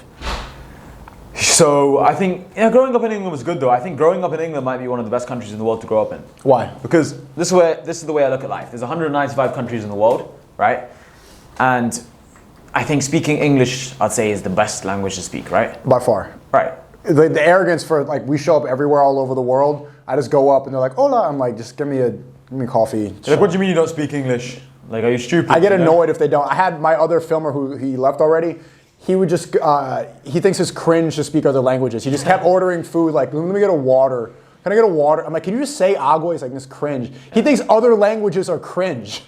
Like that's the arrogance to just show up and just speak, like not even say like water, like with your voice like that is just, we're blessed to speak English everywhere we go. We massively take it for granted. Yeah, so I feel like speaking English, growing up speaking English is the most important language. It's the biggest advantage. And then growing up in America or England, they're going to give you the best English language skills, I'd say. But then in America, you have the American passport, and you have to pay American tax. So I'd say growing up in England is one of the best countries to grow up in. You know, if you renounce your U.S. citizenship after you have 2 million net worth, you owe the IRS 80% of your entire net worth. What? So a lot of guys. So you get to $2 million as an American, and then you want to renounce because like I don't want to pay tax anymore. They take 80% of your money. So you'd lose 1.6 million. 80%, yeah. How? That's what you owe the IRS. And if you America and Europe. Yeah, when you make 2 million in the U.S. and you want to renounce your citizenship because you don't want to owe money to the IRS anymore, which is why Dubai is great because you don't pay any income tax, right? That's goated. But if I wanted to move to Dubai and do that, as Americans, we're actual slaves. Yeah. We owe no matter where I live, I owe money to the IRS. They get you there. As long as I have a passport, and they'll lock you up. So for all the people watching, renounce. If you want to renounce, do it before you have 2 million because. What happens if you have 1.3 million? Then I think it's not 80. It's like it's 20 or something. But 80, I've never heard this ever in my life. Yeah, that's how they keep you. Like no other country really does that. Because they want to keep you paying taxes. They want to keep you as a slave. Right. That's actual wage slave. Because a lot of people, when they get to 2 million, they think, okay, that's a good amount of money. I'm rich, and I want to just give it away. They're like, no, you can't. No, you can't. What happens if you pay 65% of it? They still get you. There's no way to finesse that. Like, there's probably ways. I bet someone's going to be like, oh, okay, they're going to, but that's what the IRS says you can do. That's very interesting. What do you consider rich? Okay, this is actually a very good point. Cash flow versus money in the bank. I used to think when I was younger, and I'm sure everyone watching this at home used to think the same. I used to think being rich was like a certain amount of money in the bank. Like, oh, I've got 5 mil, I've got 10 mil, I've got 20 income. Mil. It's completely income. Because I can spend so much every day and it's completely fine because I make so much every day. So it's like, it doesn't matter what the money in the bank is. It just matters about if you've got a few assets, cool, but it's about how much you're making per day.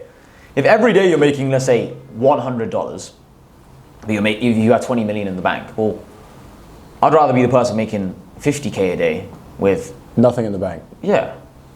Maybe you could argue, someone will say that's not a bad example because with the 20 million, you can straight away buy companies, you can invest into them. I think I'd rather make 50K a day too. But 50K a day is such a big cash flow. 50K a day is, I think, 18 million a year off the top of my head. Yeah. It's way better than 2 mil. Well, the reason why I know that because I was working out, I was like, soon I want to be on 50K a day profit. I'll be like, that's 18 million a year. I was like, that's NBA money. I think I would even pick 50K a month instead of 2 million and then 100 a day. No? Because because it was 20 million, not 2 million, I said. Oh, okay, 20, okay. Because that 600K a year would take you a lot of years to get to 20 million. Yeah. You take a million subs or $200,000. A million subs on YouTube or $200,000? It's not even a question, a million subs. That's an easy question. Right. Easiest question ever. Yeah. Because 200,000 for me would change nothing in my life, but a million subs would definitely lead me to way more money, way more opportunities, way more cool things, way more cool memories.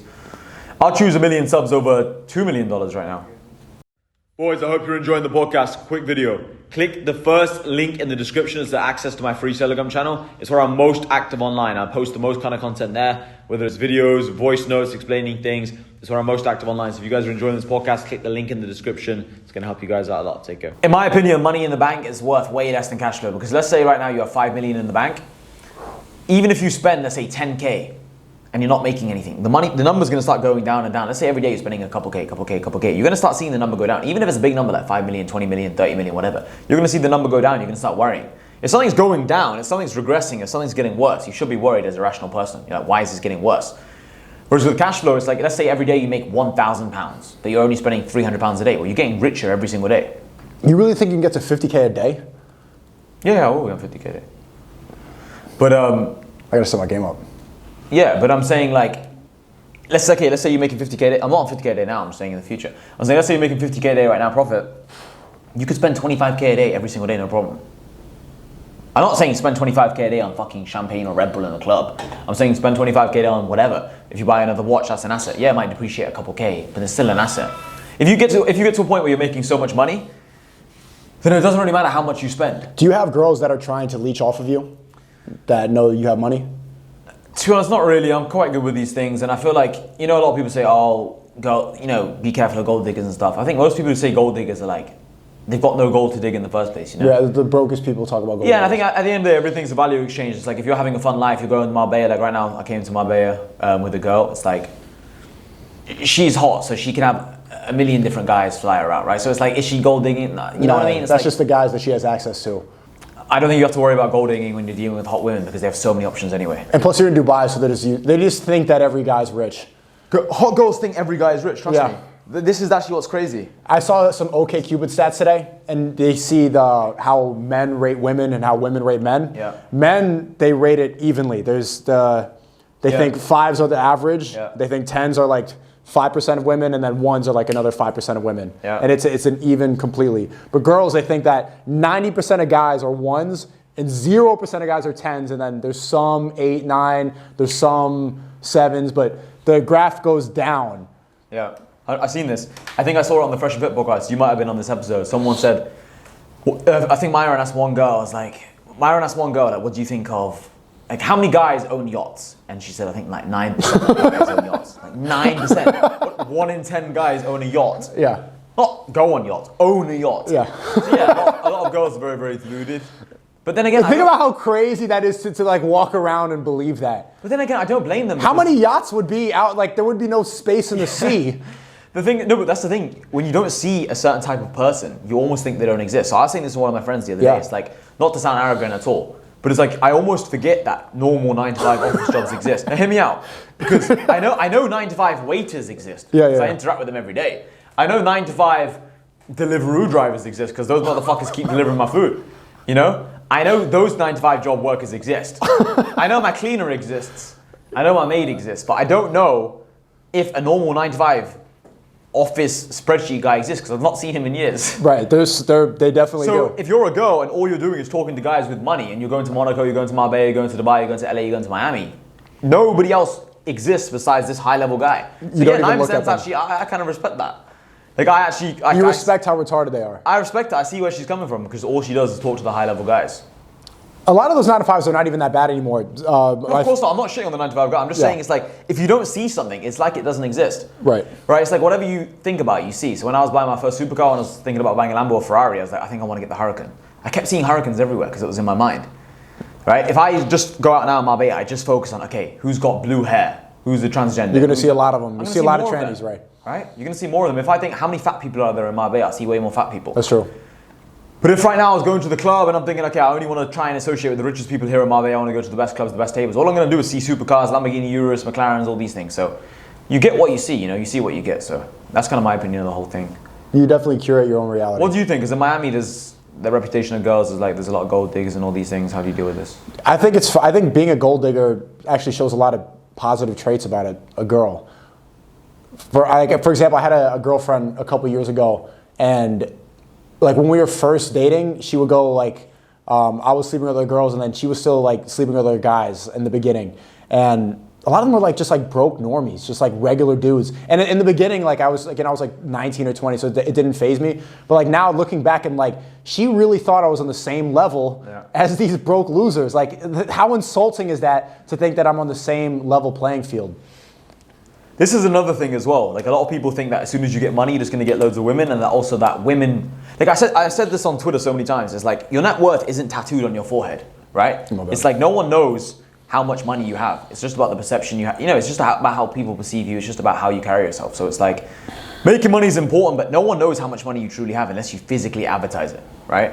Like right now, people watching this might think you have this much money, well, you might have this much money, or you might have this much money. No one might know. No one knows all the income streams you have. No one knows exactly how much money you make. So, and that's the thing. Let's say you have a supercar and you take a girl out to a nice dinner. She might think you're as rich as someone with 10 times more money than you who just sits at home and he's more frugal than you. So making money is not everything. It's about your energy as well. It's about how you spend it. That's why I think cash flow is so much more important, because if you have a lot coming in, then you can spend it wisely. And you get experiences. You have experiences. That's the most valuable thing. That's the most important thing, man. Because a lot of people want to make money so they can get nicer girls, which is true. Everyone does. But it's like you don't need that much money. Like flights are quite cheap. You can take your girlfriend with you on a flight. It's cheap. You can take your girl with you a couple times to a nice meal, to a bar, whatever. It's kind of cheap. Mm-hmm. Buy her a gift every now and then if you want to do that. It's cheap. Flowers if you want to do that. It's cheap. Like everything's kind of cheap. People just overestimate how much money they need because they want to almost like put off having fun in life. They're like, oh, when I get to X million, then I'll have fun. It's like, you can have the fun now. You can do everything you want now. You know, within reason, of course. Yeah, somebody who makes 500K a year, or I would say someone who makes $1 million a year has more in common with a billionaire than a millionaire has in common with the guy who makes 50K that you don't even see. Even though they're much closer in actual income, the lifestyle is much more similar. Like, how much can you really do with $1 billion? Like, what are you going to do with $1 billion that you can't do with? Like a million a year is $2,700 a day, right? I know this because I remember just once working everything out. Like, how much is it, right? 2.7K a day. If you spend like if you spend 2K a day, you have a very good life. Imagine you're spending 2K every day. Are you spending 2K? How much are you spending a day? That's the thing, it varies massively. So I just bought a supercar yesterday, so that's expensive. I make a lot of big purchases, but overall living costs, well, the Palm, I'm paying like $500-$600 a day on rent. Craig's paying his part as well. I'm probably spending like 1.5K a day. Okay, I don't count rent. Like, what do you really spend in money? I'm saying not much then, not much. Yeah. Not much. Not much at all. So what I'm saying is you don't need that much money. No. Then it's just about big purchases. Like I want to buy a Patek, I want to buy a Richard Mille soon.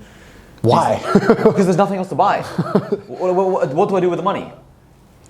Give it to some random people. Give it to feed some people. Maybe what I should start doing, and I always say this, you should invest in people, right? That's why I believe in my community so much. New money. Like if you're watching this right now and you have some money, join New Money because then you're getting access to more people. What I should be doing more with my money is spending it on more like cameramen, more editors, things like this. Because I've never started this whole video content stuff seriously. I guess this is like the beginning of it. So what I should be doing is hiring a cameraman, hiring a editor. I mean, you know a lot more about this, so I can ask you off camera or whatever, but things like this is a good investment because that can bring way more money and more opportunities. And if you want to find like the best place to find all those people, they're all in the creativity kit. You have like all those people are in there waiting for jobs. 100%, yeah, man. There's a lot of young, hungry guys out there who want to make money, you know. So if you have a good mindset, you can connect with these people, get to work. That's it. A lot of people I think a lot of people overthink every small little detail in life. They're like, I don't know who to find, I don't know who to work with. Like, okay, this is actually an important thing I wanted to ask you. What do you think about betrayal in business relationships? Have you ever been betrayed in business? Because a lot of times people ask me like, Hassan, how do you know someone's not going to betray you? And in my life, I don't think I've been betrayed a single time in my life ever. I've been half betrayed by one guy that I wouldn't even call him a friend or even hardly an acquaintance. I've never ever been betrayed by a friend. So it's like, I'm not used to that. I've been betrayed, but I've had bad deals with people that I started business with. I've had things mess up or kind of go south, but I wouldn't say I have been snaked or betrayed like that. And I don't even I was thinking about this earlier, all my employees are like people that I work with. I don't sign, there's no contracts for anything. Yeah, exactly. I had 2 filmers come out and one guy is just like, I was thinking like, what if I just didn't pay him? Like you just hear, like what if I didn't call him an Uber to the airport? Or what if I didn't, pay back, he bought the flight and that I paid him, but what if I just didn't do that? What would happen? Is he gonna fight me? No. Yeah. He's just completely basing it off of trust. That's what so much of business is. Like, it's just about intuition and good vibes. Like, I don't do any contracts. It's just completely off a handshake. If I trust someone, I trust someone. I think it's the best way to go. And I honestly think, like, if people know you're on a good trajectory in life, they don't want to snake you, right? Like, why would they want to betray someone who in the future they could be a powerful person? Not just a powerful person, like, but just someone who's always treated them good. No one really goes out of their way to snake people in life. They're looking to snake somebody that they think that they can't get anything more out of you. And also, if they're a very small-minded person, like I have a good friend, I can mention name, Tiki HS Tiki. He had a cameraman who snaked him over some money, like some back-end money, blah, blah, blah. It's like a few grand, a few $1,000s. Must have been really, really poor. And yeah, he was a broke guy, and obviously you must be thinking, I really want this few grand. But if you have big visions in life, you could make 50 to 100 grand. You could have had so many opportunities working with him. Yeah. So many opportunities. So it's like, if you're an ambitious guy, this is the thing, I like to work with other ambitious people. That's why I only talk to people inside of my network, New Money, because it's like, I know they have the same mindset. And actually, I can give multiple shout outs to guys in my community. Ronaldo, some guy called Ronaldo, some guy called Mika, some guy called Hassan, some guy called Evan. All these people inside of New Money, they've held like $15, $20, $25,000 of mine at any moment of time. And I'd never met them at that point. The reason why, because they were taking payments from me. Let's say an American guy wanted to join my group, they paid via Venmo or Cash App. Let's say I don't have Venmo or Cash App. They paid one of these guys the Venmo or Cash App, and I just let it stack 15, 20K because the company has to keep asking for it. And I never met them, but the reason why I completely trusted them that Ronaldo would give me the 25K back was because my logic was, we're both ambitious, we're both thinking big for the future. I've known him for over a year, he's been inside my group. Why would he ruin that relationship over 20 grand? Mm-hmm. Especially because he's got a bit of a brand on Twitter. Why would he snake that, right? Yeah, like someone like you as well, right? I could loan you a lot of money. I wouldn't be like, Sneako's not going to pay it back. You have a reputation as well, online reputation. That's who you want to do business with, where your reputation being ruined over snaking is that's worse than taking advantage of somebody else. And with your bad news reputation spreads. on the line. Bad news spreads quickly.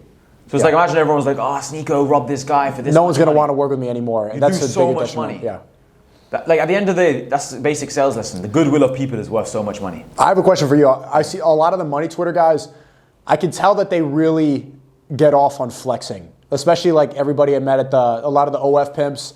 A lot of these people, they really like to, they'll get the supercar so that they can flex on other people. They're always talking about broke people. They're always saying that they're flexing on the people who doubted them before. Yeah.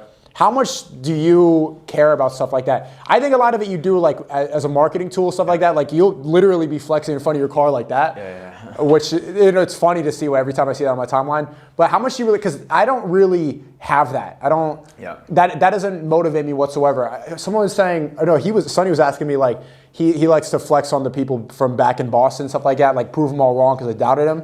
It's like I'm past that. But a lot of the money Twitter people, they're really focused on that perception and showing people how rich they are, showing people how much they can do, how much better. Like guys who buy, I've never bought a bottle like the sparkler stuff in the club. I've bought a couple in my life. Well, I think one. I've never bought it before, and I could, and I see a lot of guys like when they get to that certain point, they really want to do that. I've never cared about that. I'm not saying that because I think that that's better. It's just like. Just see that as like such a giant waste of money. Like in Dubai, how much is a bottle? Like $10K? I've not bought one in Dubai yet. I'm just not interested in Miami, it's like 5 to 10, sometimes 20. People are paying $20K for a table in Miami. Like when you go out to a club, like those dudes, just for a dude to be in there, they're spending $20,000. I get to go because like social media, stuff like that, they want me there. Yeah. But like, bro, you really paid $20K to listen to Drake in a basement? It's fucking crazy to me, yeah. It's fucking crazy. How much do you care about that? For me, that? I said this to you before, off camera, on camera. Like for me, I buy the supercars because A, marketing. I don't know what else to buy. B, it's marketing, influence. C, they're a little bit cool. But yeah, it's really not about proving to other people. I post them on social media because it's good for marketing, like we just mentioned. But for me, it's not like, I couldn't give a fuck what Jonathan62 on YouTube right now thinks of me if he's not going to join you money. Or he doesn't care about my message. If he disagrees with my mindset right now, he disagrees with my message. I don't care if he thinks, yeah, Hassan's cool because he's got a Lamborghini. Like that means nothing to me. 0, 0, 0, 0, 0. That's why, I haven't popped bottles. That's why I don't do those things, because I don't care. You could argue I should start doing it for marketing. Even though I know it's for marketing, I find it hard to get myself to do it because it's just so bad. Corny. Yeah, it's just so, I don't like it at all. With supercars, at least they're cool. But yeah, when I first got kicked out of uni, I remember I had like a big chip on my shoulder. Like I really want to prove to people I'm going to be successful because a lot of people, sure, but you get over that quickly. You get over it very quickly. I bought my first Rolex. I remember like posting on my Instagram story that I got a Rolex. I remember thinking like, that's kind of cool. But it's not that cool. A, and B, it's like, then I bought the second Rolex and then the third Rolex, and it just keeps getting so boring. And then the thing is, because I bought like 3 Rolexes, or I had a lot of Rolexes before I even had one supercar, I told myself, I was like, okay, the way I feel about these Rolexes and how boring they're getting, I'm going to feel the exact same way about the cars. So after I bought the first Lambo, I knew for a fact that the second and third and fourth, fifth, sixth, blah, blah, blah supercar would all be very, very boring and meaningless. Because I've done the same with watches, you know what I mean? And I know for a fact, even though I've not like got into the property game yet, really, it's going to be the exact same. But how much better is it to network, or to do marketing with 6 supercars compared to 2? What's like how much? No difference, really. No difference. No, it was a waste. So yeah, why did you go from 2 to 6? Because I'm rich. That's the truthful answer. That's actually the truthful answer. It's like people say like, oh, I remember I was talking to one of my friends from, I wouldn't say friends, but not that close anymore. But he was a good friend of mine at one point in time, and I have nothing bad to say about him. But we just kind of drifted apart, and he said to me like, we spoke for like. We had spoken for a year and a half. Huh? Did he call you arrogant? No. He was just like, he just saw me on Twitter after the whole Mr. Beast thing went viral. He's like, I saw you on Twitter, blah, blah, blah. And he's like, did you really like buy like how many cars do you have? I said like, at the time it was 5. I said 5. He's like, did you finance some lease? I was like, no, all cash.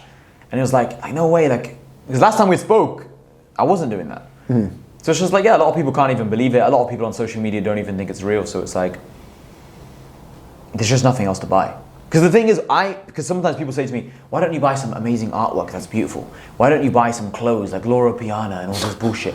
I don't give a fuck. Like, I couldn't give a fuck about all these things. I don't even know what brand that is. I've never It's like this plain clothing that's designer. It's like £800 for like a white t-shirt. And everyone who wears it tells everyone how it's humble flex. Even though they're telling everyone it's £800 for a t-shirt. So it's kind of that vibe. But yeah, I just don't give a fuck about these things. Yes, maybe in the future I'll wear these things because again, there's nothing to buy. But it's like, I'm not interested in these things. For me, it's just about experiences, going and doing cool things. Experiences. Someone asked that on Twitter. They're saying, how do you have fun while working? I get bored when I travel or I want to go on vacation. Like after 6 hours, I'm just sitting on the beach. Like I don't know what to do. Like I like to travel and have things going on. That seems like, because you got to talk to more people. You have things going on. You're not just sitting there listening to. There's things to do. What experiences do you find the most valuable? Definitely spending time with your boys, 100%. That's easily the most fun thing. I just like the feeling of progression, whatever it is. Like I like hitting a new PR in terms of how much money in a day. Leveling up. Yeah, going to new countries is cool. Meeting new people is cool. Like I've just met 2 of your friends here now. They're super cool. Like I like that. You know, it just opens your mind up. You can always learn one thing from one person for sure. Just hearing one small thing, you're like, okay, that's interesting. I like meeting new people. I like spending time with my friends. That's basically it, bro. I'm not into drugs. I'm not into much really. Yeah, you weren't really drinking that much in Bucharest. I don't even know if you had anything. Yeah, I'm not really into these things too much. I was never really into these things, even growing up. I always just, like I smoked weed a few times growing up. For me, it was all very, very just trivial. Like I remember seeing my friends, they were all just smoking and they were getting so excited by it, or just they'd be laughing at everything. And like, I remember one time I got high, I left like the plate of food on the oven, and then because it was hot, I don't know how, it just stuck to the oven. We tried pulling the plate off, the whole oven broke, glass shattered. Retard. Everyone was laughing, ha ha. I just remember just thinking like, it was funny. This is the dumbest shit ever. But it's just so stupid. Like if we were not high, this is not funny. Then I was like, this is gay. Yeah. So I kind of just stopped after that. For me, the biggest motivation for me is just doing what I want to do. Like I was always that kid in school who'd always ask the teachers like, why the fuck are we learning this? Like one time my math teacher told me like, take your coat off. It was like particularly cold that day. Normally we have like a rule, you're not allowed to wear your jacket inside the class. You have to like wear your normal blazer or whatever. And I was just annoyed because it was fucking freezing. I was like, bro, it's freezing. Like, just let me wear my coat. Like, no, you know the rules. I was like properly just arguing with him back and forth. I was like, no, I'm not taking this off. He's like, you have to go outside. And I was like, okay, it's math class anyway. I don't want to be here, so I just left. The point is, I always just hated being told what to do. Like, why am I listening to people about how I should live my life? So for me, this is easily the biggest motivation. I like now in my life that no one really tells me what to do at all. Even with my setup now in the house, even with my brother helps me. Like, I'm telling him what to do in like I'm the older brother, right? In all my relationships in life at the moment, it's just kind of like, people are kind of just listening on my terms. I like that more. I've always wanted to work to get to this position. You know, and I feel like it works better that way for me. You just got to know yourself. I know myself. I can't really listen to too many people. That's it, man. That's my biggest motivation. That's why I work hard. Did you come from money? No. So my family is money. Yeah. My family is very middle class. Like, you know, sometimes people online, they say all these, these like rags to riches stories. Like, I couldn't sleep at night. The cockroaches were keeping me up. Like, I've never said that. I come from a very middle class background. My dad was actually a doctor, so he passed away 7 years ago. My mum never worked. My dad was never a businessman. He always saved his money, invested his money into properties in Lebanon. I'm not sure if you guys know, but in Beirut, like August 2020, there was like a big explosion. I'm not sure if you guys know, like in the harbor. So the economy in Lebanon has been massively fucked recently, so I'm sure those properties have gone down. I won't ever be able to sell those properties for a long time anyway. I've never wanted to. My mom says you should keep them. Your dad said keep them for many, many years. So I didn't get a single dollar, a single pound after my dad died. That's why I did door-to-door. That's why I went to uni in the first place. I never came from money. But I came from a very, very good educational background. Like my family's all very, very smart. My dad's particularly smart. Like my dad used to tell me in his exams in school, he never got under 90. He only got under 90% in his exam once in his life. Like every time he got top marks. He's very, very smart. Went to the best university in India. And yeah, so I come from a very strict educational family, but no one was a businessman. In fact, everyone was a bad businessman. Like my granddad, my mom was telling me, so my mom's dad, he lost loads of money in the last couple of years of his life in some big scam. I only found out about this like a few months ago. What, Forex? No, not like that. I don't think my granddad was doing Forex. He died like 10, 11, 12 years ago, but it was just like some, you know, like people call you on the phone. And one of these stupid things, I don't know, I didn't even ask my mom, it annoys me even hearing about it. But my whole family's been always very bad financially. But just always smart, so they've had enough to like be good. Was there like a smaller milestone that you really wanted to hit when you were broke? So like personally, I just wanted to have money to get Uber Eats when I didn't have it. Yeah, so I remember once going to someone's house and they were ordering like Uber Eats or Deliveroo to the house. And there's like a party, there's a couple girls there. I was thinking, this is sick. Like, he's just ordering Uber Eats or ordering Deliveroo. It's like 12 o'clock at night. He's in an apartment by himself, no one's next to him. This is cool. So yeah, I am motivated by those things. But then yeah, once you quickly get past that income, then it's like, okay, so only Uber Eats, you know. But yeah, I've never been motivated by a number. Like sometimes people say to me, do you think you're gonna hit 20 mil, 100 mil, like 50 mil? Like even a year, sometimes people say it's like, do you wanna hit like this much money per year? It's like, I don't care, to be honest. I just, as long as I'm progressing. And the thing is, eventually you might plateau when it comes to money, but then it's like you can progress in another area. You know? That's the best way to beat depression. Yeah, because I feel like I'll never be depressed because I've always, ever since I was young, I was always a happy kid. Even now when people see me as very serious, they see me as focused, like I'm happy being kind of angry. Like, what are you angry at? I always just want more. I'm very ambitious. But I like that feeling. I like that feeling. Just gives me something to work towards. So yeah, man, that's me, bro. I don't know, man. People always have these numbers like when I get to 10 million, I'll be happy. When I get to 50 million, I'll be happy. When I get to Uber Eats, I'll be happy. Like for me, it was like I always told myself it'll be cool when I get here. But I'll never not be happy. I'm happy now. I'm happy before. I was happy when I got kicked out of uni. And my mindset's always like, what's next? I remember the moment I got kicked out of uni.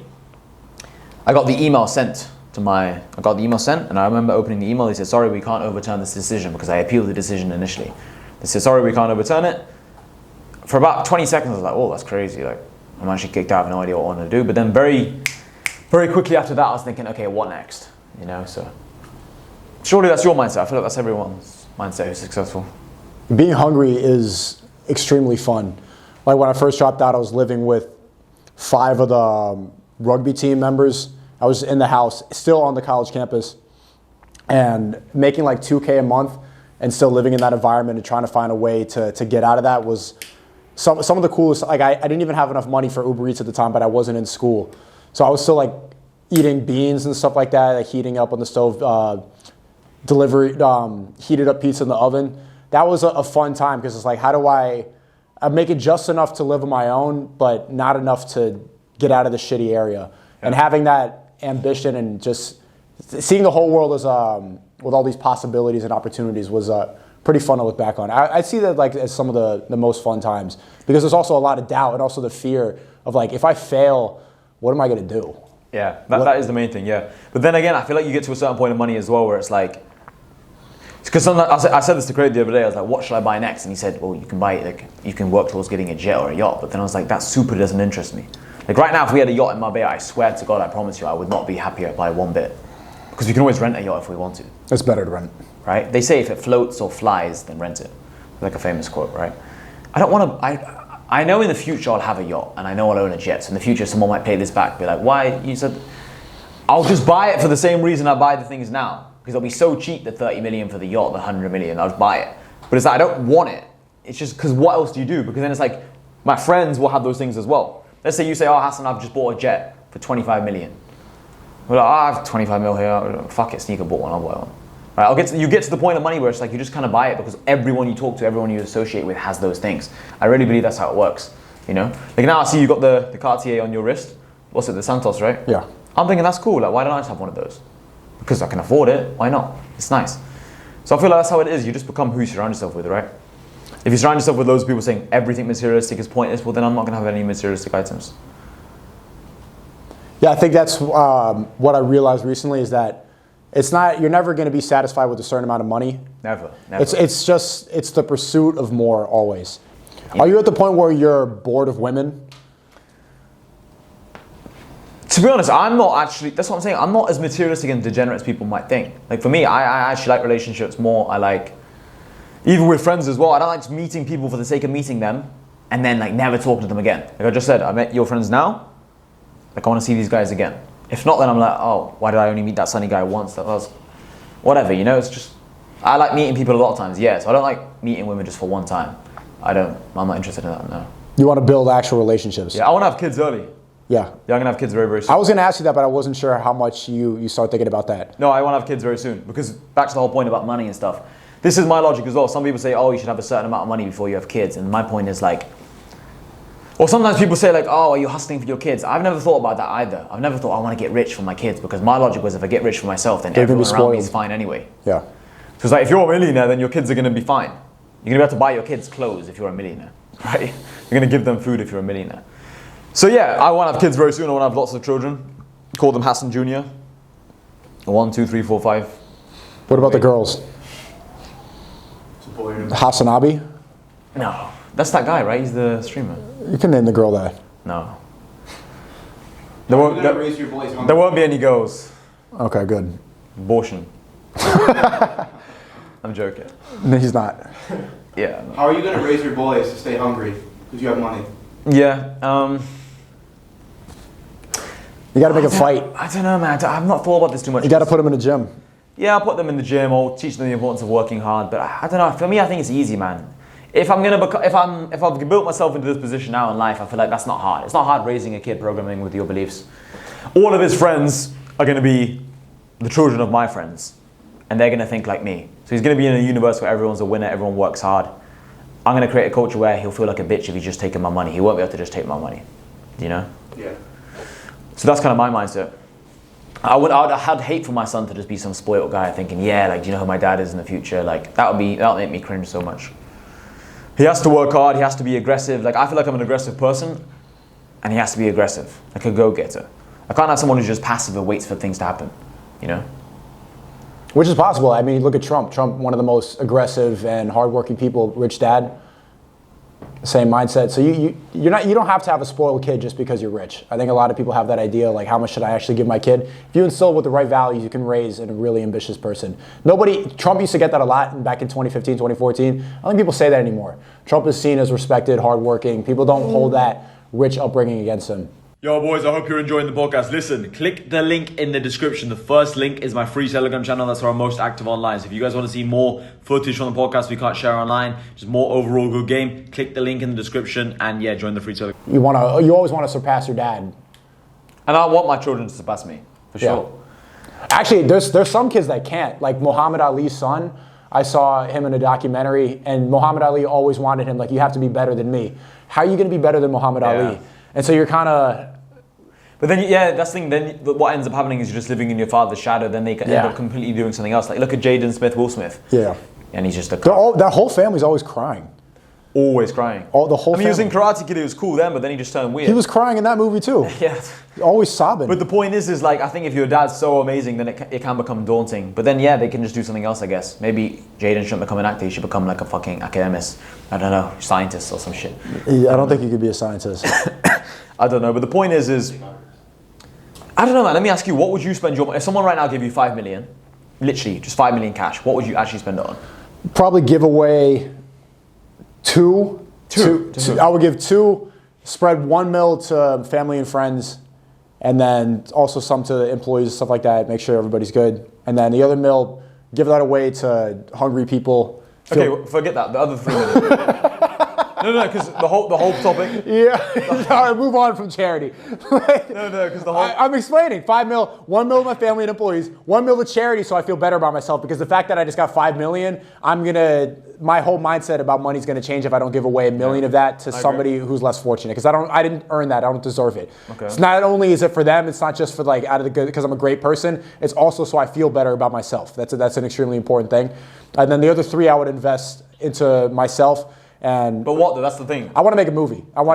That's what the next step is. Like, my goal has always been, like, when I'm 35, direct my first movie. I want to get into feature-length films because movies suck now. When's the last time you watched a good movie? I watched Fast X the other day in the cinema. Fast Furious 30. Yeah, movies suck. They're always just recreating the same stories. You want to direct the movies? You want to be in the movie? I want to direct the movies. I think I'll like. Be in it. I can be in it too, but I want to make movies. I want to like tell stories that haven't been told before. Everybody's just recreating the same thing over and over again. So I want to start my own production company, and then because right now people can't tell their proper stories because all the production companies who are run by certain people, they have to push a certain agenda. Mm-hmm. It's all bullshit. It's just, and you know what's going to happen at the end. Yeah. The feminist is going to win. The woman's in charge. Blah blah blah. It's all garbage. So I want to make movies great again by the time I'm 35. So I would start investing into that and spend more time. That's what I'm really passionate about. Maybe another question is, like, when you get money now, let's just say you make every 10K you make, or every whatever number it is, 20K you make, 5K, whatever it is, every X amount of money you make, how does it get allocated? Like, what are your expenses? Like, are you more focusing on just constantly investing in better camera equipment, better employees, or just paying your employees more? Is it food? Is it clothes? Is it personal trainers? It's always investing back into myself and my business and what I want to do. I don't really waste a lot of money. So you don't spend loads of money going to strip club. You don't spend loads of money going on. When I was wasting way more money on the strip club when I was only making 10K a month. When I went from living in the frat house in college right after dropping out to making 10K a month and still having student loans, and just because I had cash flow, that's when I was in the strip club all the time. That's when I was throwing away $500-$600 because I made 10K this month. Now that I'm like last year, like literally 1 year ago, I was like low-key kind of broke. I had cash flow, but I still owed a lot of money. Now that I have way more income, I'm like, okay, I don't need to do that anymore. I kind of got it out. I realized that it's a waste of time. So everything I'm trying to reinvest. And that's the only thing you can do. The strip club gets boring. Do you spend a lot of money on dates with girls or not really? It depends on the girl. Not that much. Like, went out with the girl a couple of days. Just hookah. It was like 20 euros. Oh, shisha, you mean? Shisha, yeah. I think when you pay for a hooker or stuff. No. Hookah, that's what we say in America. Shisha, whatever, yeah. Cheap.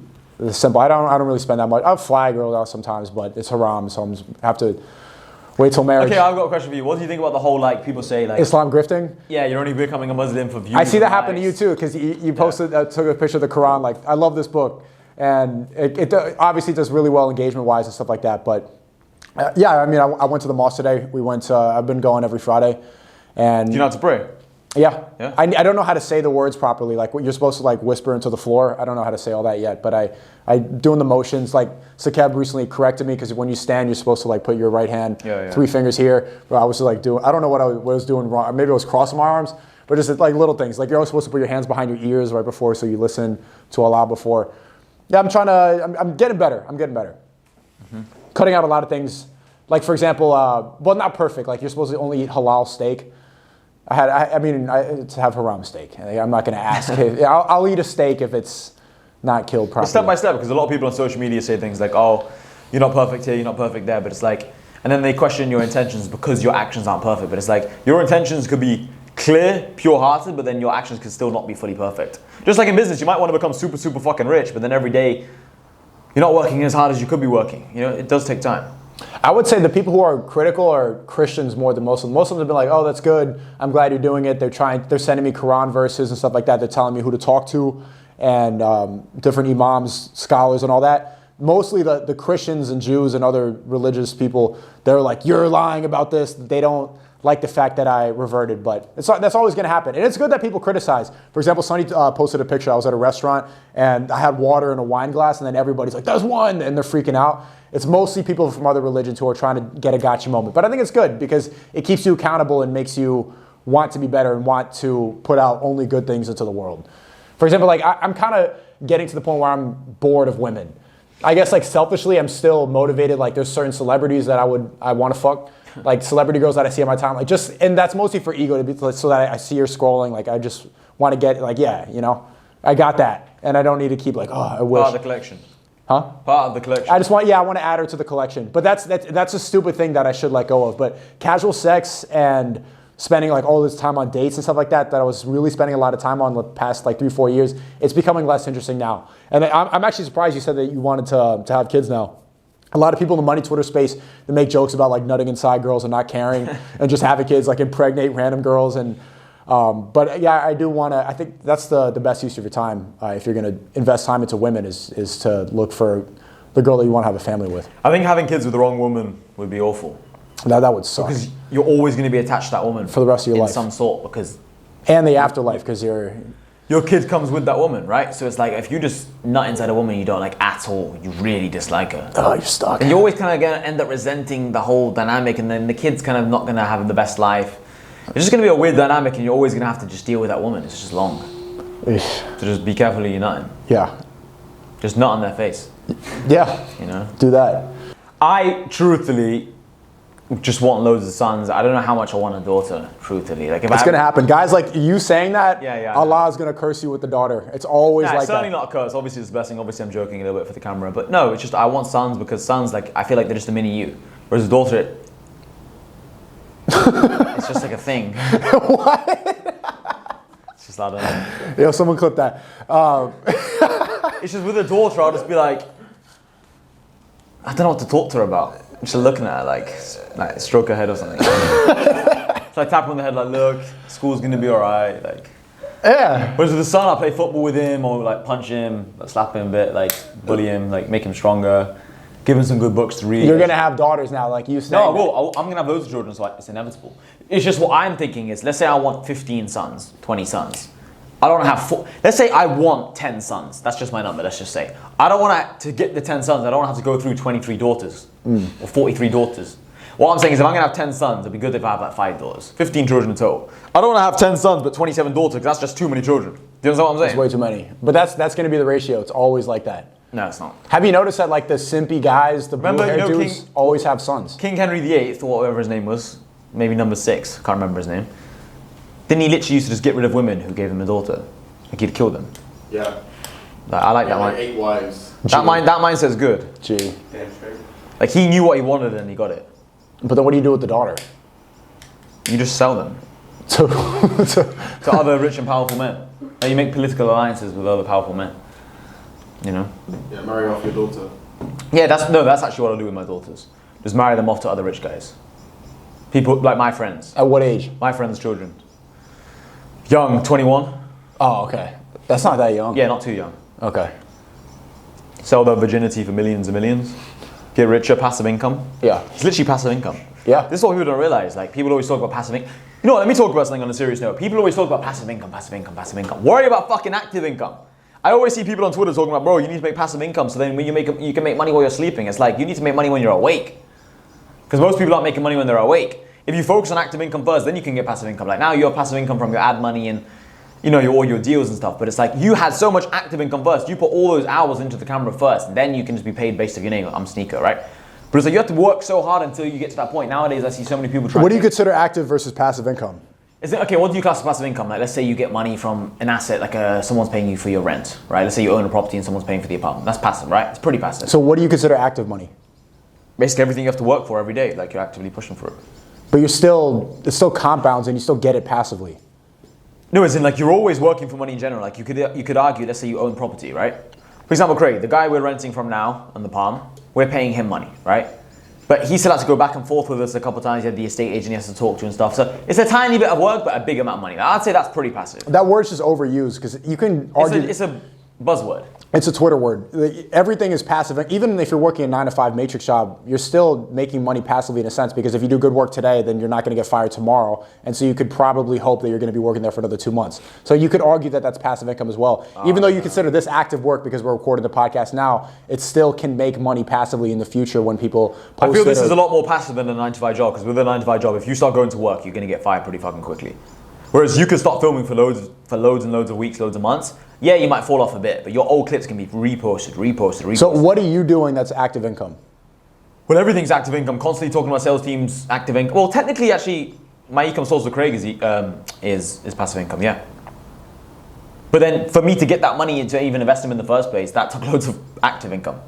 Yeah, that word's stupid. The whole point I'm trying to make is that before you guys worry about like making 10K a month passive income while you're sleeping, making money online and all these things, I think most people should just focus on filling up every hour of the day with work in general. Yeah, that's a stupid word because it sounds like you don't have to do any work. Precisely, that's my problem. But you're not going to make passive income if you're not actively working. It's stupid. It's just a different way of making money. It's like another thing that kind of annoys me is like people say, bro, what's more important, quality or quantity? It's like, because what they might do is, let's say they look at someone like you, a creator, they'll be like, okay, SNEAKO's videos, this video and this video and this video did very well. But for you to know this video and this video and this video worked well, you had to go through so many bullshit videos. Like you've had those videos that have not done well, right? Most of them. Like I don't know how, like that's the thing. I don't even know what videos you posted 7 years ago because I didn't know who you were. And I've not gone back to look at them because now, I mean, your YouTube got banned, right? So it's like, I don't know how Rumble works. I'm not really on Rumble. But I know what kind of content you make because I see it on Twitter. The point is I don't know what it took for you to get to this point. And a lot of you guys at home, you don't know what it took to get to this point. And you don't care. And no one cares. The girl doesn't care. No one cares. Like sometimes I'm thinking like, no one cares. Like, yeah. Not in like a sad way, but just in a, I mentioned this point before. Let's say I met Craig like a year ago and he joined New Money in my community, right? I don't know everything he's done in his life, right?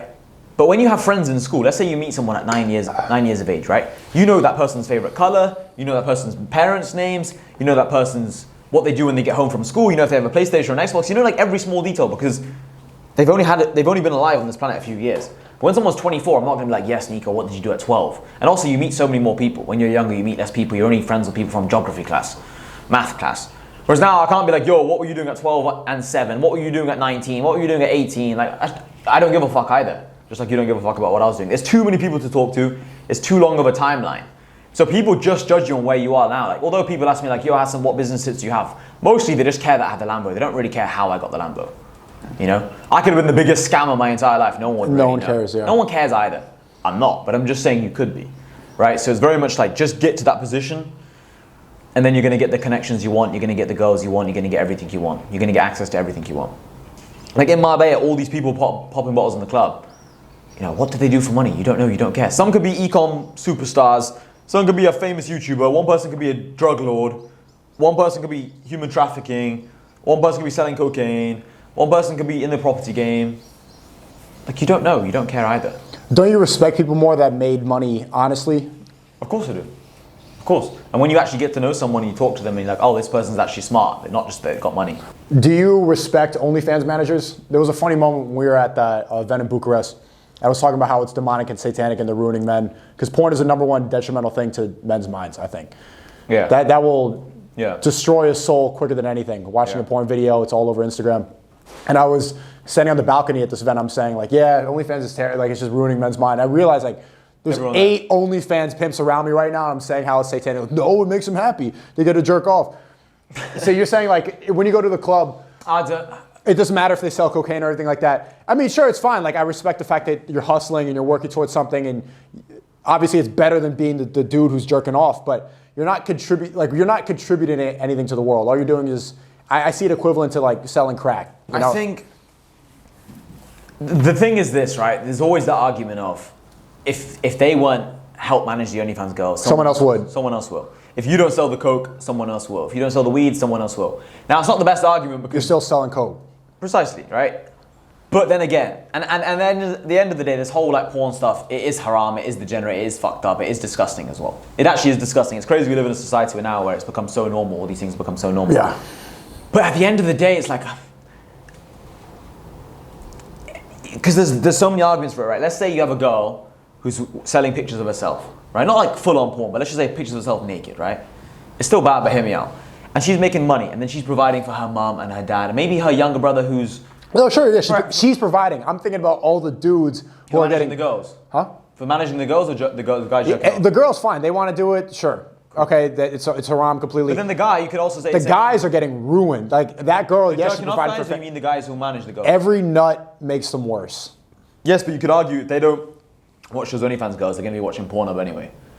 Both are bad. I know, but you could argue that Pornhub's free anyway. It's there. You might as well be getting paid from it. So, okay, but porn's free. Not only are they losing their soul, they're losing money. But then you could argue, what's it got to do with you to save those guys? Like, you can't save the whole world. It's not about saving them, but you're hurting them. Then are you hurting them? Are they hurting themselves? Okay, but you're like, you could go right after this podcast. You could go to the bathroom. You could jerk off the next 5 hours. Right? Like, that's your choice. You could always find something to hurt you. Even if Pornhub got banned, even if porn got banned, you could go jump off this balcony. You could go take drugs. You can go inject something in your arm. You could go... My point is they're selling something that's making people worse. I'm certainly not the biggest promoter of it. I'm not the biggest advocate of it, and I don't really... no, it is fucked up, yes. Yeah. But at the end of the day, if the girl's looking after her family, and the guy, he's managing a girl, and he's business minded, he's helping her make more money, he's providing for his family, and then the guy who's paying for the chick, it's a grey line. That's the thing. It is a grey fucking line. I can't ever say it's very good, and I can't say it's very, very bad. That's the thing. It is a grey line. A lot of things in life are grey. They're not black or white. They're just in the grey. It's a grey zone. Because it's such a strong argument. If they weren't doing that, they'd be doing something else that's worse, or they'd be watching another form. Also, you could argue in the day, before porn and all these things, I don't know when porn got invented, but weren't guys jerking off to magazines and stuff back in the day? Like a long, long time ago before screens. Right. Wasn't there like pornographic magazines?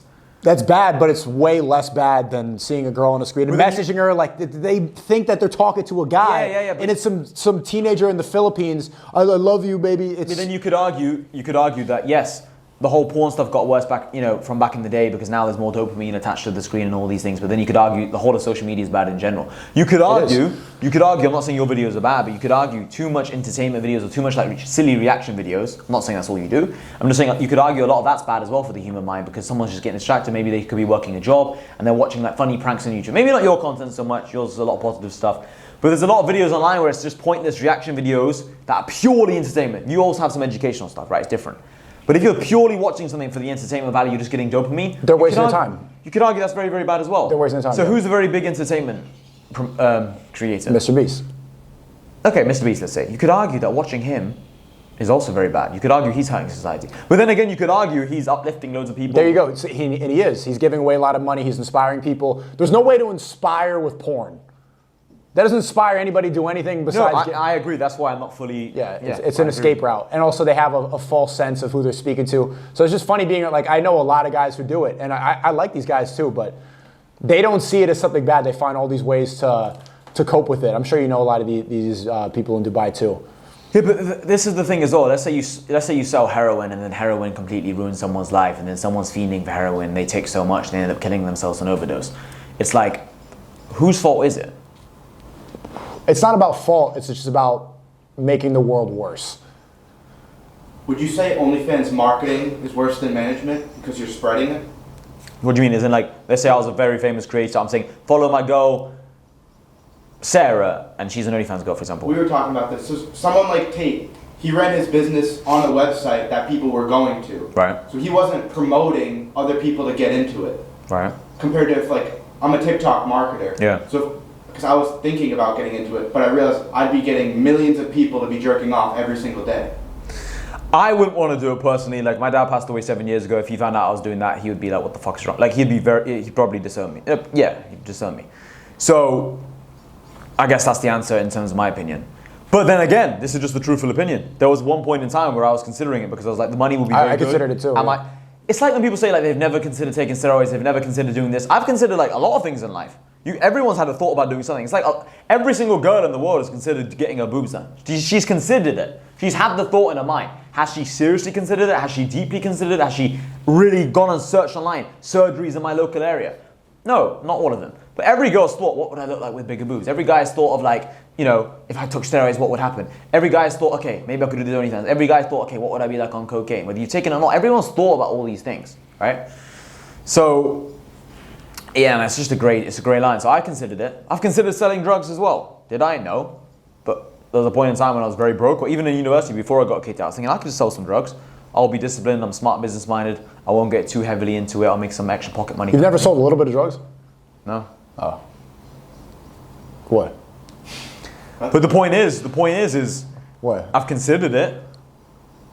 So then it's like, is considering it bad? Like where's the line? Everything's a moral gray line, right? At the end of the fucking No, day. considering it isn't a sin. Everyone had the thought that they were, sounds wrong, if you're gay, if you thought, am I gay? Right. Like, proving your point doesn't make you gay. What? Wait, put the camera on him and say that again. No. No, I understand completely what he's saying. Everyone's considered a bunch of different things. But it doesn't mean you've actually thought, I'm going to do X, Y, Z. You know? But yeah, I thought about doing OnlyFans management. Not doing OnlyFans, but I thought about doing OnlyFans management. Right? But then I thought to myself, no. I guess the question is like, can you respect Yeah, somebody? like Yeah, can you respect somebody the same that got rich from OnlyFans that made their money? Can you compare them and respect them equally to somebody who made their money honestly? It's hard to say, because what about if after the first $200,000 they pivoted into something else and they just needed that as a startup? Look, okay, one of the people I respect the most on the whole planet is 50 Cent. Everyone who follows me Came on up Twitter, selling drugs, yeah. Everyone who follows me on Twitter knows I'm a very big fan of 50 Cent. Hustle, ambition, get money. Yeah, probably my favorite person, right? That I like his stuff. I like 50 Cent a lot, right? Have you met him? I have actually. Yeah. In Miami, he gave me a bottle of champagne because I was just there, and he Probably his own champagne, right? yeah, the Shaman, it's like King's whatever something. Anyway, I like 50 Cent a lot. His book, The 50th Law, is my favorite book ever. And he came up selling crack. Right, his mum and dad died at a young age. His dad was never there. His mum died. That's fair, at and I 8 years respect age. him. And You cannot not respect 50 Cent, right? It's literally impossible, in my opinion, because he's done so much good after, and he's just such a. that's why he earned respect, because he pivoted away and has new businesses. This is what I'm saying. So if someone's starving in the hood and they're dying for opportunities, and they say, "Look, I'm going to do some fucked up things," to then. It's a means to an end, right? But we know then so you many agree- guys who still make millions of dollars, and they're not taking any steps to pivot away from that. They're still making guys simps. I don't respect that. I don't respect that then. No. But yeah, I believe it's like KSI, right? He was making rape face jokes. He was always doing the rape face. That's when he was actually funny. Right, but he was doing all these jokes, he was saying all these things, and then it's like he pivoted, now he's a boxer. I wouldn't really respect him too much as just a regular streamer in terms of, I didn't respect KSI when he was just, because when I was in, I think I was like 12 years old in school when he was making all these jokes. So I think he's a few years older than me. he was making all these jokes. I didn't respect him really because he was just some random streamer and he was just saying stupid things on the street, right? But now, how could you not respect him? He's had so much success for such a long amount of time, and also he's done boxing. He's done lots of different things. You have to respect it. Same as Logan Paul. Logan Paul's actually done very questionable things. I think he's been in a lot of scam allegations, so I don't really respect him for that. But he's in great shape. He's a wrestler. He's a boxer. He's worked very hard. He's built huge companies. You have to respect his work ethic. You have to respect him as a YouTuber. So you can respect certain parts of people but not respect all of them. That's the thing. It's never black and white. That's fair. And then again, it's like 50 Cent has a story in his book, The 50th Law, where he talks about how he knew someone was coming after him. So him and his friend like grabbed someone and then he slashed his face with like a razor blade to kind of send a message. Like, do I respect that? Well, it's hard to say. If you were in that situation, what would you do? Because there's things that I've done that I don't respect about myself. Can't think of anything on the top of my head, but like there's always things you've done that are kind of questionable. They're always a bit bad. Sometimes you need to do a bit of bad things to get to a certain position, then you can be good. It's all about intentions though. So if you're making millions and millions of dollars on OnlyFans and you continue to do that so that you could buy bottles in the club to flex on people to show how rich you are. Well then yeah, you're just living a degenerate. I don't respect that as a man, you're just a degenerate. Like everyone who knows me in real life, they know that I super not like that. Like even when people meet me from my network, they're like, oh Hassan, you're quieter in person. Obviously now I'm talking a lot as a podcast. In real life, I'm kind of chill, right? Really? You said you're aggressive and you're furious all the time. In my work and like the way I go after things. But when I'm talking to people, I'm not trying to. I listen to people. I talk to them, right? I'm more chill in real life when I meet new people and stuff. You know that topic. It's like if you could choose in history a couple of people to have dinner with or drink with, right? Who's your table? You could sit at a table with 3 people from history. Who are you having dinner with? I'll choose dinner with 50 Cent. Can it be alive as well? Yeah. 50 Cent, 1. Yeah. McGregor, 2. McGregor? Yeah, Conor McGregor. And boys, I hope you're enjoying the podcast. Quick video. Click the first link in the description to access to my free Telegram channel. It's where I'm most active online. I post the most kind of content there, whether it's videos, voice notes, explaining things. It's where I'm most active online. So if you guys are enjoying this podcast, click the link in the description. It's going to help you guys out a lot. Take care. Yeah, McGregor, 50 Cent, and I would say, like Napoleon. Some great war strategist, some great war leader. Because to command an army so big is a very good skill, right? Like I have a sales team. Obviously it's very different. But the point is I'm used to speaking to people, getting them, hyped up a little bit, and then we execute on a mission. Obviously it's very different. Don't take this out of context. I'm just saying it's like, I respect it's the same. I respect people who have a vision and they bring it to life. Let's say you want to become a big streamer, right? You're telling your cameraman, I need this angle, I need that angle. Obviously you're a cameraman and you go back and forth, but you have the vision for what you want your life to be like, your content to be like. You have this movie you say you want to bring out, right? A documentary, however it's going to be. In the future you want to be a director. You're the person who's telling people what you want. I remember reading this book. I can't remember the director's name. I can't remember the director's name. Anyway, it was this famous director in Hollywood. And basically, he was very, very harsh on people. And he would sleep in the same living conditions as all the other actors. Because a lot of directors, what they do is they end up putting their feet up and say, do this, do this, do this. But this director, he knew if you wanted to get the best out of people, you had to share that same struggle with them. So that's what I like about people like Napoleon. They were the ones charging the enemy. They were at the front of they were the one at the front of the army. They were on enemy lines. Yeah, if you're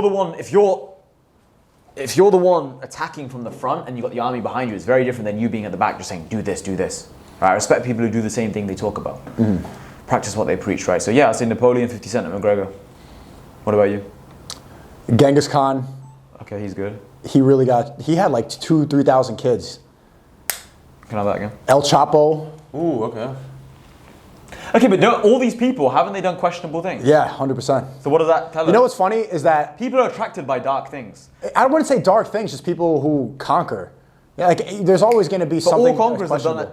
All conquerors have done bad things from time to time. That's the funny thing. If I say Genghis Khan and like maybe I don't know the numbers, probably like raped and killed maybe more than Hitler. But if you say Hitler, everyone's like, what? If you do something once, it's bad. If you do something a lot of times, you just end up respecting it. And if I say El Chapo, people understand like he's funny because drug dealer, but certain people you can't say that you want to have dinner with, but the other people who maybe killed more or did worse things. People are sheep. Yeah. They're just told to think certain things. Obviously, a lot of these points I am exaggerating because it's funny, ha ha ha. But in general, right, like I do tell people, question what you hear, right? Like why is this person worse than this person? Like you said, like, is El Chapo really that bad? Who knows? You don't know the details of how it happened, who told him what.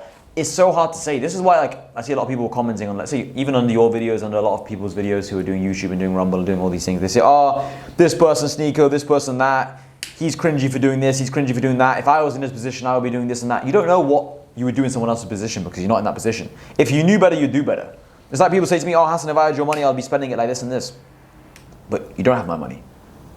So you can't relate to my mindset because you were different. It's like sometimes people say to me, Hassan, I have the exact same mindset as you. You can't have the same mindset as me because you're fucking lazy. I've never been lazy. So we don't have the same mindset, right? So yeah, I don't know, man. Last one would be Ye.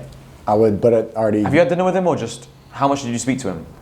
No, we didn't have dinner, but we got to speak for a long time. That's crazy. He's a big name. Like, yeah. Is he crazy in real life or like, is he what you expect? He's exactly what you would expect. That's cool. Yeah. Kanye's a huge name. Like, being Kanye would be a bit like, whoa. Because he's just... You know what I want to have dinner with? Ye and Hitler, because I would want to see how they would interact. Yeah. Yeah. I'd maybe want to have dinner with like someone like Kim Kardashian. Kim K? Yeah. What is she going to talk about? Exactly. I just want to know how stupid she is. I think you already know. No, but I feel like she's obviously not stupid.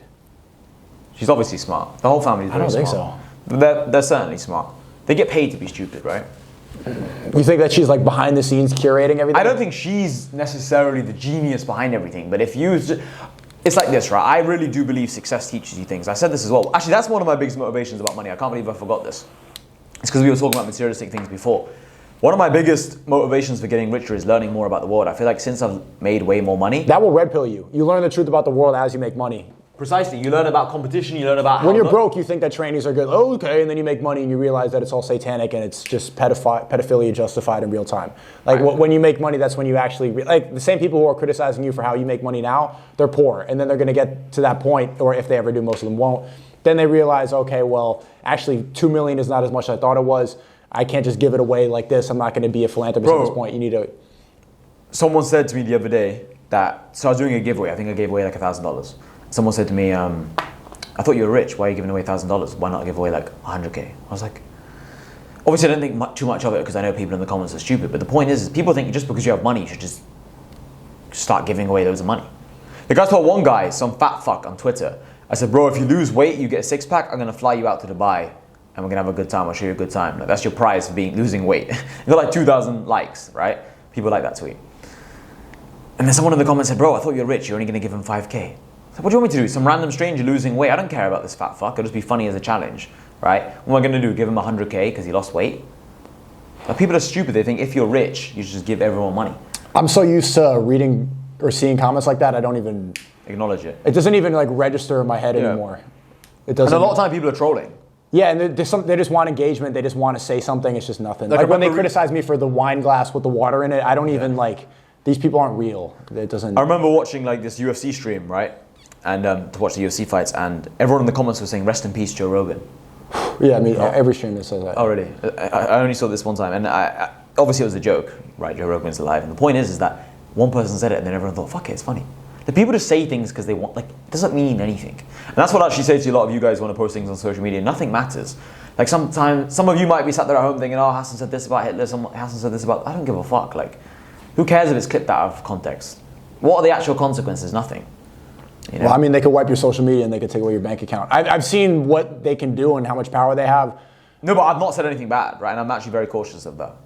Yeah, but I'm saying they can clip it out of context and be able to, like, they're writing articles right now. Like, I'm having political organizations say things like I'm homophobic or I'm anti-this. The whole homophobic thing, yeah, what do you think about that? Because I'm not scared of gay people. No, I'm scared of my kids being gay. Would you say, is that homophobic? That's the thing. I feel like you can't even say that nowadays, even though it's completely true. I was with a girl the other day, and she's from Eastern Europe, and she was telling me, like, there's nothing worse than having a gay son. I was like, I like this girl. But it's so true. Now, if you said that, people would think you're crazy and you're homophobic and you're so horrible. Like, no, I wouldn't want my son to be gay, because if my son's gay, well, then he can't have children of himself. Then I'm not going to have grandchildren, right? So, you know, when I really start liking a girl, when we're in private and she could say faggot. That's when I know. Tweet this. Yeah, that's how I know that. Tweet this. Yeah, you can really. I told him that. That's how you can get along with somebody. It's so much shit. But yeah, I mean, I don't know, man. I don't talk too much about politics in real life. Like, this is a podcast, it's funny, whatever. But in general, in real life, I'm very much like, everyone has their own beliefs, whatever. I'm not interested in changing someone's beliefs who I don't really want to speak to. If you really want your kids to be a gay and have chopped their dicks off, that's good. Like, good for you, genuinely. That's right? bad for them. No, but I don't care. Is my point. I'm indifferent to it, right? There's only so much you can do as a person. I feel like it's better to just focus on your own universe. If you try and focus on changing the whole universe, like you said, you are just going to get fucking wiped out anyway. You're going to be. You can't. Most people. You can't go. But you need somebody. You need somebody to do. Someone's got to be crazy enough to want to change the world in order to be a leader.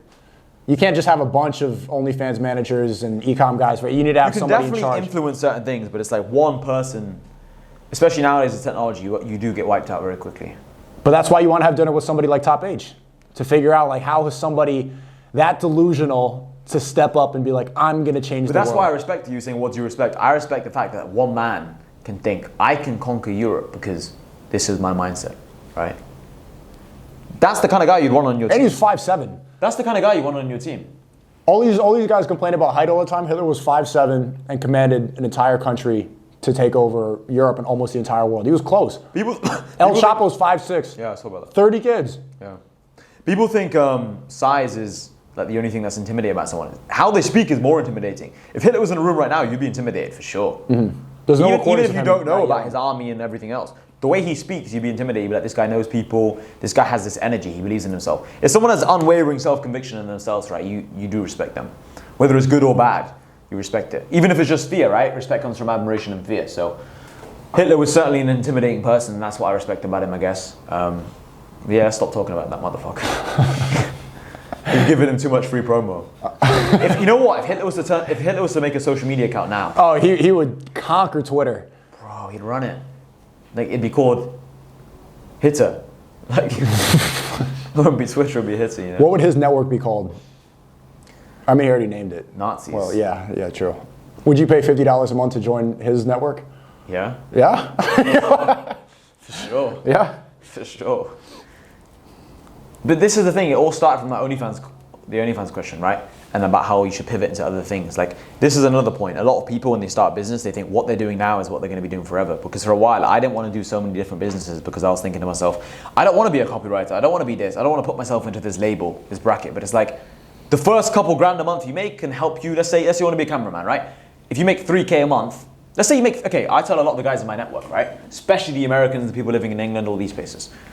Do car washing. So we had a 16-year-old join the network recently, right? He said he wants to buy a car. He was talking to me over a message, should I buy a car or should I join your network? Because he asked me a couple questions, I gave him the ultimatum. I was like, bro, either you join right now or you're never allowed to join. I gave him the ultimatum. Because he asked me a couple questions, I was like, this is too much of my time. Gave him the ultimatum. In the end, he decided to trust me, he got inside my network. I then told him what to do. I was like, wash these cars door to door, old school style. He's made thousands since. Now he's going to buy a way better car than the car he was going to buy. He's going to buy a $2,000 car. Now he's going to buy a nice car, like 10 grand, 15 grand car. Because he's making money. If you're living in America, you're living in England, what you might do initially is just do door to door, window cleaning service, sell any random product from a random supplier. You could sell a laser pen. I remember I was in Bali, I bought this laser pen. I was on the beach, walking on the beach, and some guy came up to me, random local, saying, hey, you want to look? Like, he showed me this laser pen, pointing to the sky, pointing to the sea. That's far. That laser pen goes far. Paid him $20, £20, whatever. For him, $20 in Balinese money, that's a lot. That's more than a day's wage. It's food for a one week. laser pen, right? Yeah. One laser pen. So if he's selling that, he's probably selling a few a day. He's rich for Bali, very, very rich. He's probably making 50, 60 grand a year. So why can't he do that in America? So people haven't got that hustle. So yeah, just start selling anything door to door, start selling anything you can just to get some money coming in. Because then maybe you want to be a streamer. You can buy a camera, you can buy some equipment, you can buy a webcam, you can buy, I don't know what equipment you use. You can pay for a cameraman, you can pay for an editor, right? It's going to help you fund your career. Money is like firepower at the beginning of your business journey. So I believe do anything it takes to get the first few dollars coming in. Then you can worry about how you want to be known, how you want to be remembered, how you want to impact humanity, how you want to... Initially, you need your start, you need your rise. A lot of people get too caught up in buying certain things. You don't need that much to get into content creation. You need a phone. Everybody has the device. If you have this, for example, Mr. Beast got to 100,000 followers with his phone. Just like no camera. I know so many people who are trying to get into this, like, oh, I want to get this lens, I want to get this camera, I want to have this mic, and they have this goofy thing like, look at my camera, and it's like a backpack with the thing here. That's not going to be any better than if you know how to just be entertaining in front of your phone.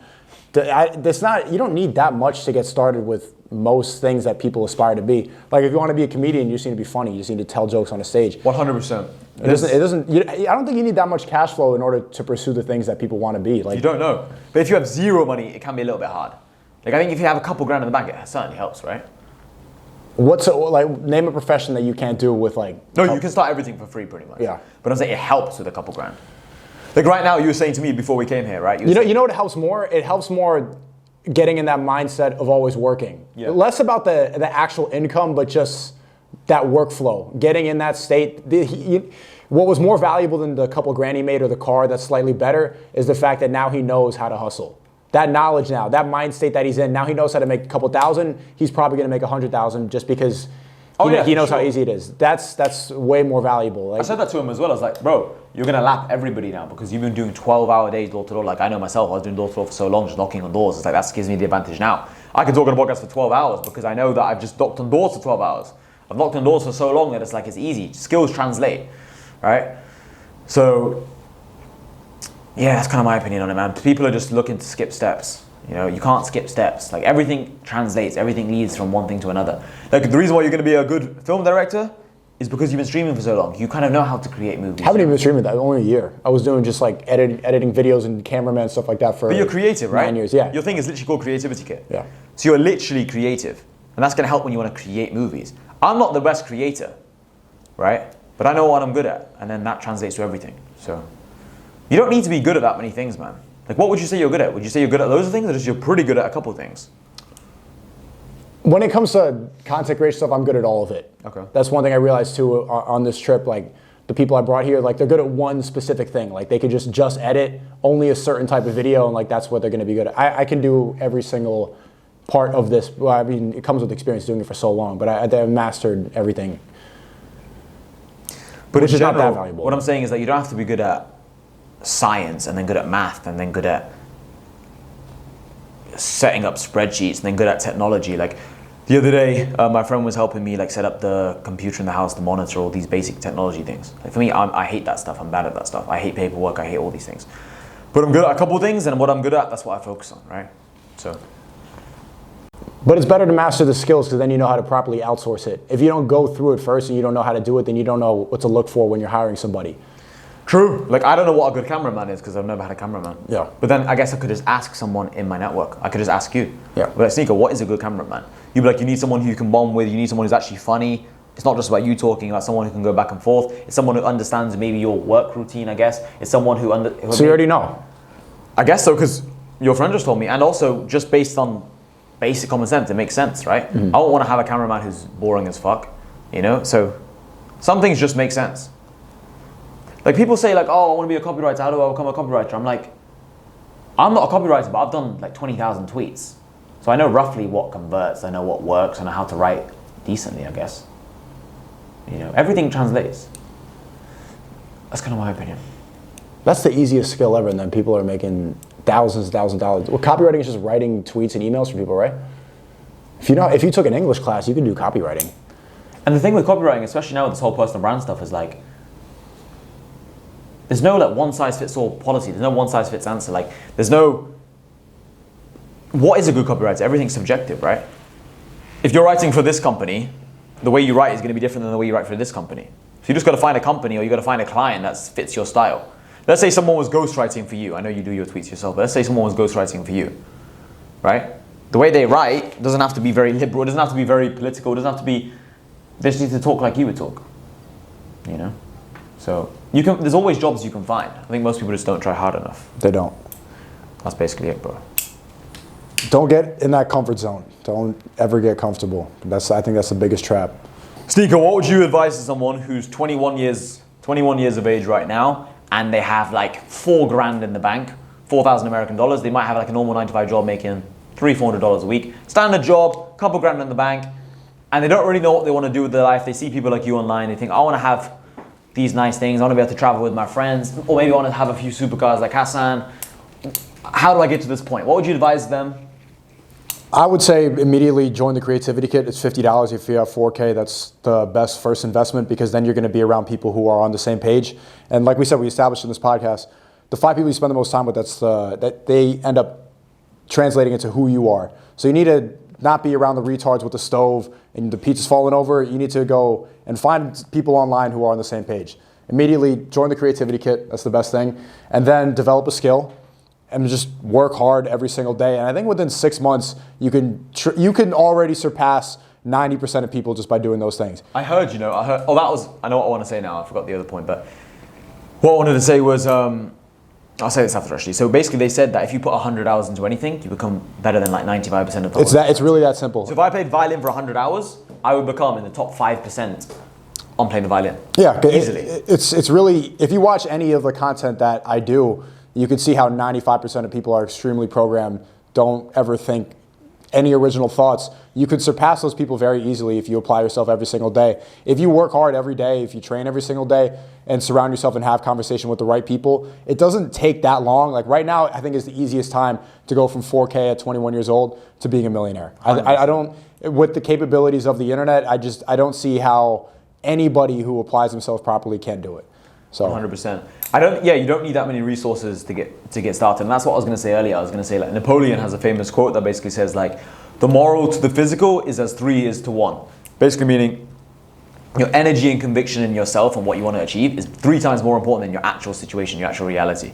So like you were saying, Mr. Beast got to 100,000 subscribers with an iPhone. Mm-hmm. His energy and conviction in what he wanted to do was so much more important than the person with the craziest camera equipment. Let's say right now some rich kid with rich parents bought him the craziest camera for his birthday. He doesn't know how to... He will get destroyed by Mr. Beast or people like that, or people like you who just put the phone out and start streaming, right?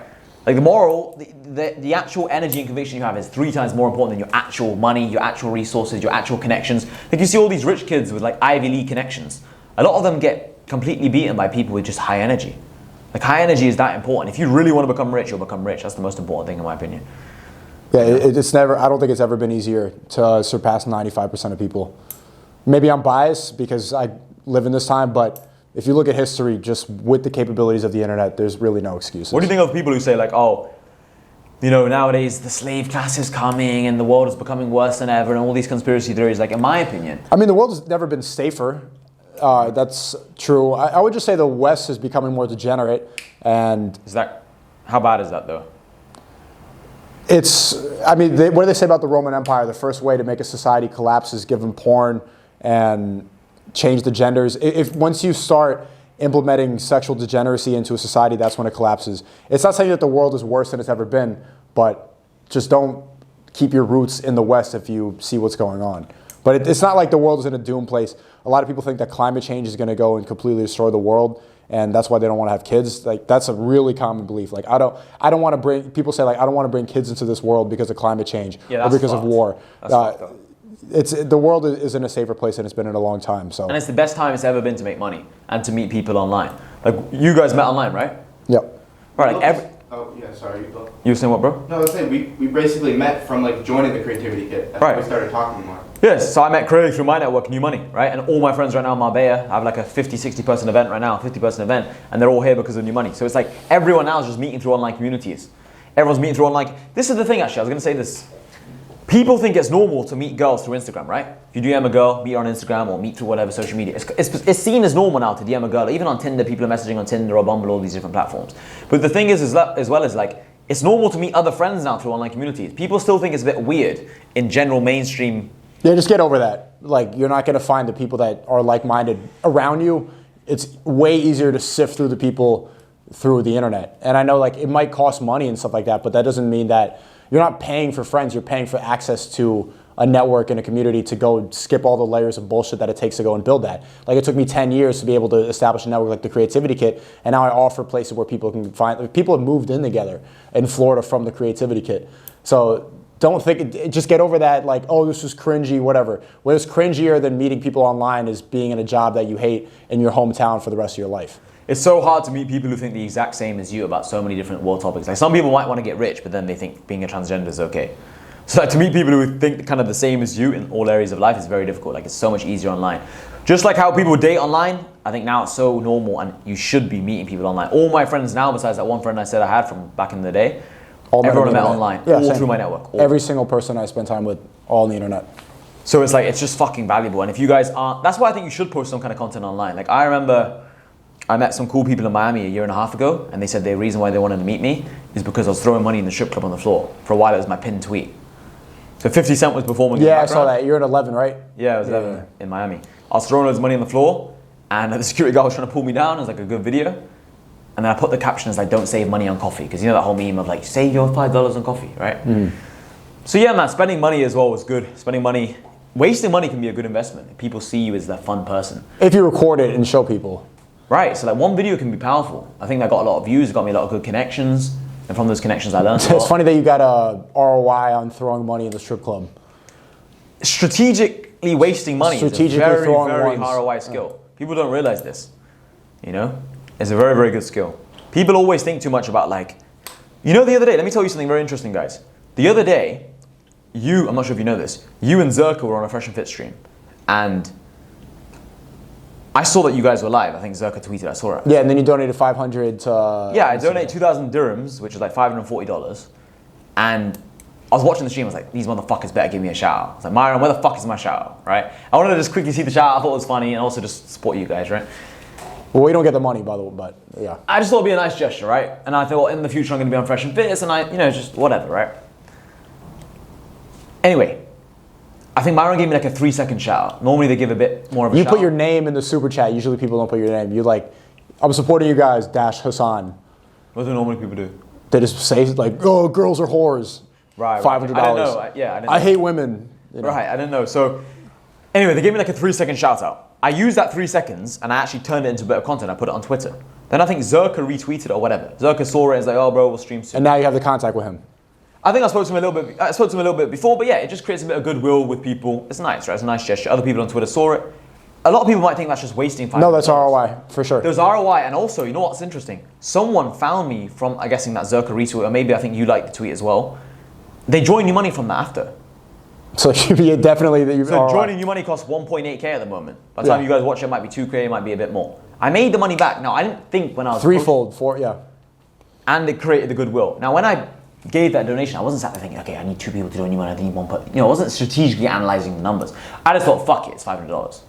But the point is, in general, just spending money, paying for people's dinners, inviting people out, spending a lot of money. People remember you as that guy who's just like, oh, Hassan's not too cheap. You know, he's lavish with his money. It's a good thing, right? A lot of people, they start making money and then they start analyzing every time they buy dinner for someone. Like, oh no, this person owes me £25, this person owes me $25. It's better to overpay people. Mm-hmm. Like, I'm telling you, it's better to overpay people. Even my name on Twitter, and I'm on my YouTube channel, it's Mr. Overpaid. I'd rather be overpaid myself and overpay other people than pay them fair. Yeah, we were talking about that. We've been going out to eat a lot, and I used to, when I was poor. Yo, boys, I hope you're enjoying the podcast. Listen, click the link in the description. The first link is my free Telegram channel. That's where I'm most active online. So if you guys want to see more footage from the podcast we can't share online, just more overall good game, click the link in the description and yeah, join the free Telegram. We would like be Venmoing $7.50 between each other. Like, who got this drink here? Oh, this was $10 more.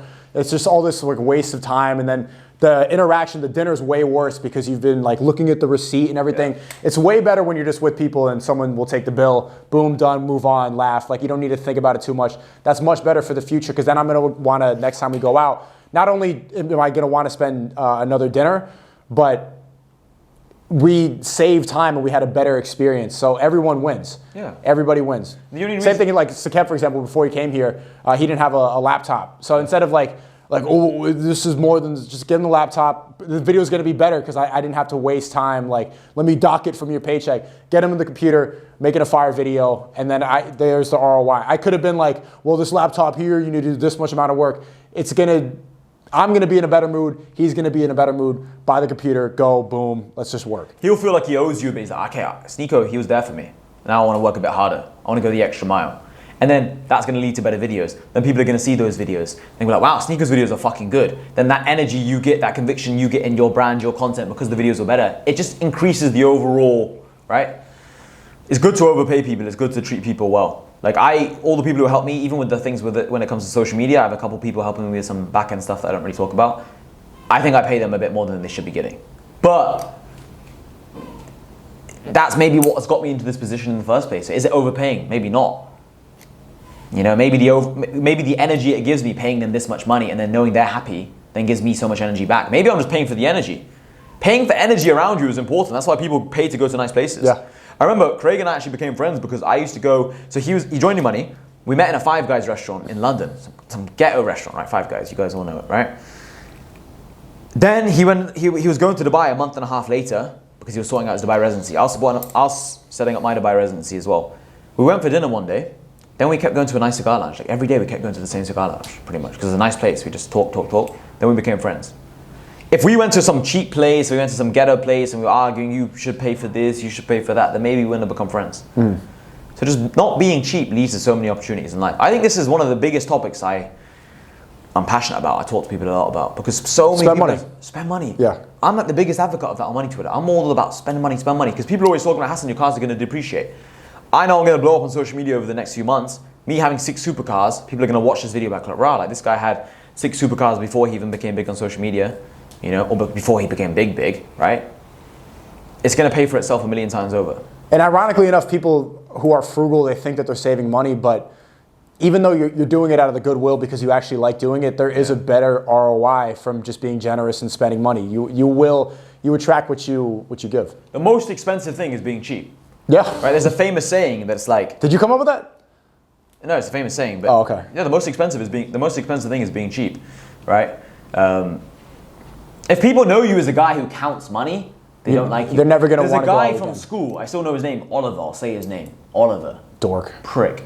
Right? Pure prick. And it's like 6 years ago. I still remember it to show you how important this is. When you're cheap, people don't forget it. No. They never forget it. No. You just think of him as a fucking prick. Yeah. I was like, this guy is so cheap over such a small thing. Because it's petty. It's like, what, Yeah. why would I want to be friends with someone? Because I only want to be friends with people who want to go on to do big things. You're going to be cheap over like £5. I still remember the guys, I had a group of friends that I used to go out when I was in college. We would take Ubers to the city and stuff like that.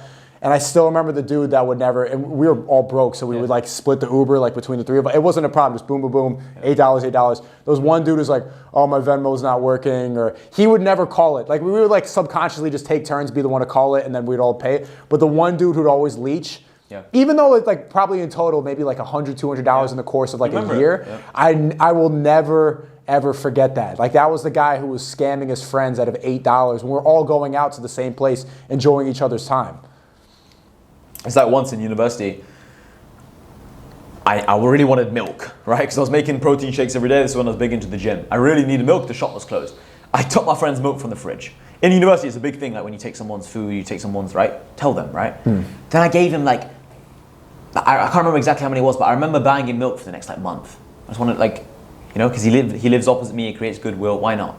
He really appreciated that. On the same floor, there's this guy called Charles. Again, I remember his name. When you're cheap, people remember you. Yeah. He kept taking people's sandwiches and milk. He'll never tell people. One day we caught that fucker.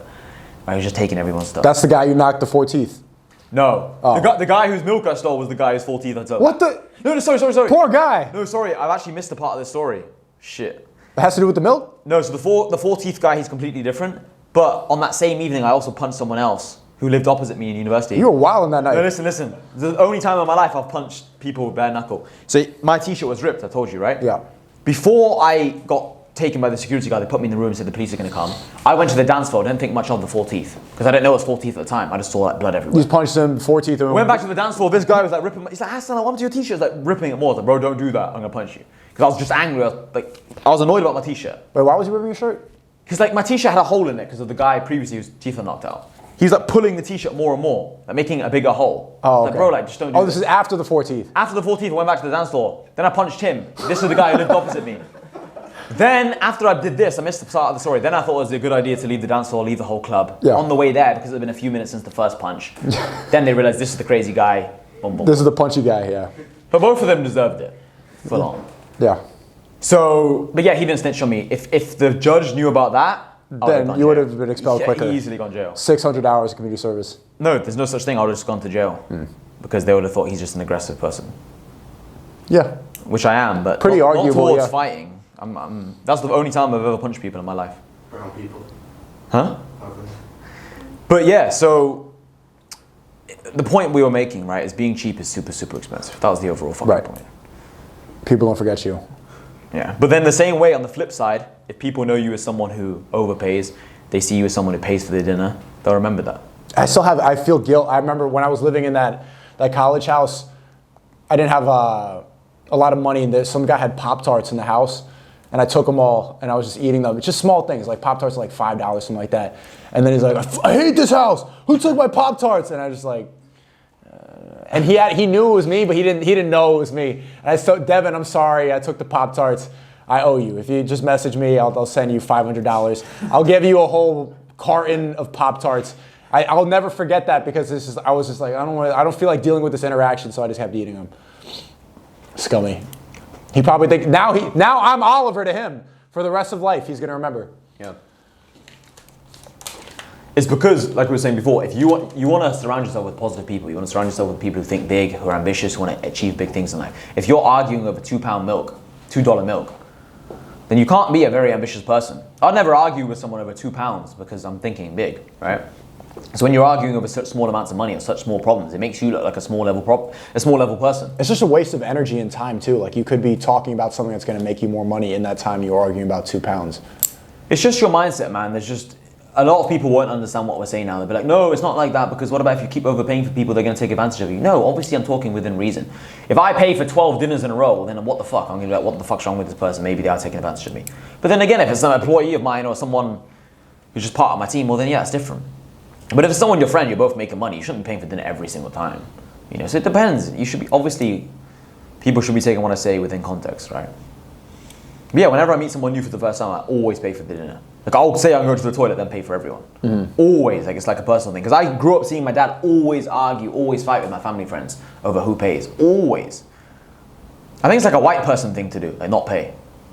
Yeah, and it's like genuinely it is. Like Asians, like they'll fight about it. White people, like they don't understand it. Don't you like doing it too? I was in Prague, and these guys gave me a pair of shoes, and I didn't know anyone there. They recognized me from my videos and stuff like that, so they took me to a shisha lounge, and then we went to the club. And they even brought girls, because I didn't know girls there, and so like the girls are entertaining me and stuff.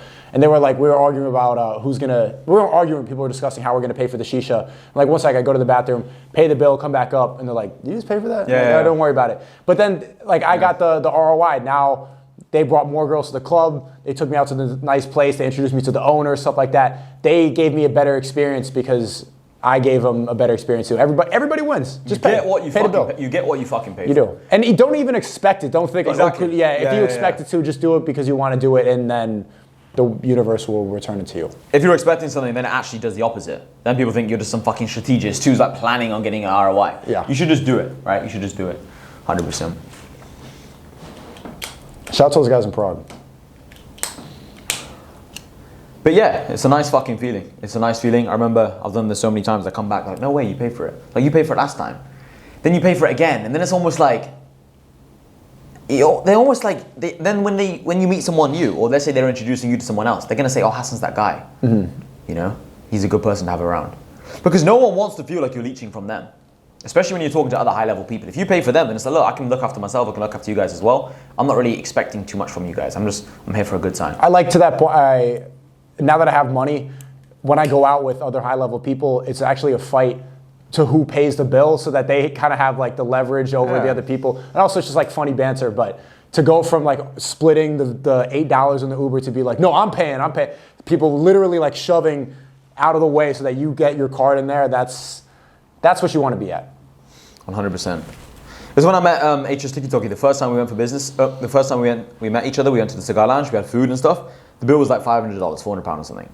And I paid for it. He thought we were going to split it. And then he told me afterwards, like, yeah, I super respected that, I super rate that. Because not many people do it. Like, I think this is so obvious to me. It's like, of course you should do it. But other people don't see it like that. It's the same kind of guys who split a date with a girl. I can never just ask a girl for a half. But then what would you say to the people who are super, super broke right now? Then don't go to nice dinners until you can afford it. That's what I'd say. Just don't go there. Or just don't go out as frequently. Yeah, go do it once a month or something like that. But if you're going all the time, you can't afford it, you don't deserve to be there. I think there's no excuse ever to be cheap. That's the overall point I'm trying to make. Because people remember it. And they'll always remember that one time you were cheap. Let's say you were not cheap 10 times, but you were cheap number 11. They'll actually remember number 11. I wouldn't say that's a white people thing. My family always fought for the check. Yeah? Okay, you're defending the white people. It's protected group who are like that, but there's definitely like an Asian thing to just fight for the bill. I've seen it more. But again, obviously it's to do with culture. Yeah. Maybe you have like old school values, but I don't know. But you fight for the bill. I mean, I remember in Warsaw, you even paid the waiter like in cash before everyone even sat down to even order. Didn't even know how much. I was like, I'll pay you extra to make sure that I'm paying for the bill. Yeah. Because before the guys turned up, because I knew that when they got there, they would fight for the bill. And they would go sneak off to the toilet and try and pay it. Like, You know. yeah. Yeah, we talked about that point enough. In general, guys, just don't be cheap. Be respectful to people. Be likable. Being likable is super important. You know what? When I was doing door to door, one of my best tips ever was just being super likable. So, for example, I knock on the door. If I feel like they had a bit of an objection towards me, thinking, "Who's this person knocking on my door?" I'd say to them, "Sir," like, I'd kind of stop in the middle. Before I'd stop explaining things, and I'd be like, "Sir, I can tell you're a bit unsure about things. Like, I'm just a normal guy from university. I'm doing this as like a part-time job because I'm saving up money for a big holiday this year. I want to go to like South Africa. I'll make up a place because I wasn't actually saving up money for a holiday. I was just making money because I got kicked out of uni. I needed the money, and I was trying to figure out what I want to do with my life. So I'm just saving up money to go to South Africa. I'm saving up money to go on a big holiday. This is why I'm here. I can tell you're a bit unsure, like who's this random guy at your door? I'm literally just at the local university. I'm just here because I'm trying to save up money for this holiday. But yeah, I thought I'd mention this to you because you seem a bit doubtful. But don't worry, we've already installed a boiler in number 24's house. You know 24, your neighbor Connor. Yeah, I know Connor, blah, blah, blah. Yeah, look, this is the picture on my phone of us next to Connor installing the boiler. It just builds trust. If you fight someone's objection before they spell it out for you, you look way more trustworthy. Because they think, oh, this person either has the intelligence or he's had the experience to notice what's wrong. You know what I mean? If you wait for them to say, oh, I don't trust you, that's not going to happen. They're not going to say, oh, I don't trust you, you're just some random guy at my door. You should be smart enough to know the reason why they look a bit doubtful is because you're at their door, you know? So that's just another little door-to-door tip. You have any crazy stories from doing door-to-door? You've been chased out? I heard one guy like, get the fuck up. There's basic stuff like, get the fuck up my property, I'll call the police. But one of the things that stuck out to me the most was how I remember getting the paperwork signed.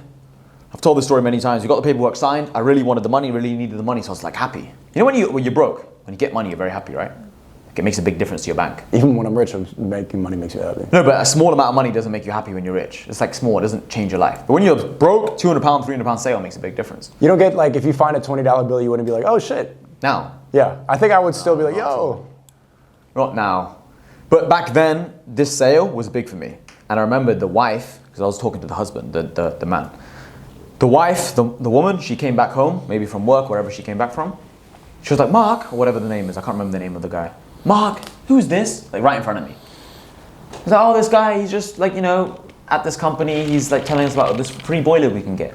She like snatched the paper out of my hand, like snatched it, not please can I have it, just snatched it. She looked at it, like, what's this? Ripped it up. And I looked at the guy, he looked at me, and then he was like, sorry mate, there's nothing we can do, the missus says we can't go ahead. I was just like, no, like, in my mind I was just I wanted to hurt him. I was like, you bitch, like, you pussy. I just felt disgusted with the whole exchange. I was like, how is this woman snatched this paper out of my hand, A. B, he did nothing about it. how are you letting the woman boss the relationship? C, You almost got the sale. I almost got the sale. But no, but it kept going back to the whole point of you're just a bitch. Like, it became not even about the sale anymore. I was like, I'm disgusted. Yeah. I was like, fuck it, whatever, man. Like, whatever. It's a story, I guess. But yeah, I was just super, super disgusted. And I guess that was one of the things that stood out to me the most because people actually live like this. They live in a standard house. Their woman tells them what to do completely. They have no say in the relationship. Like, you know that guy's not fucking his wife at all.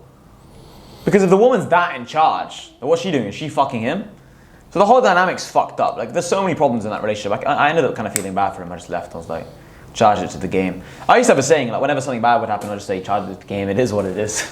But now bad things don't really happen to me, so I don't have that saying anymore. But, you know.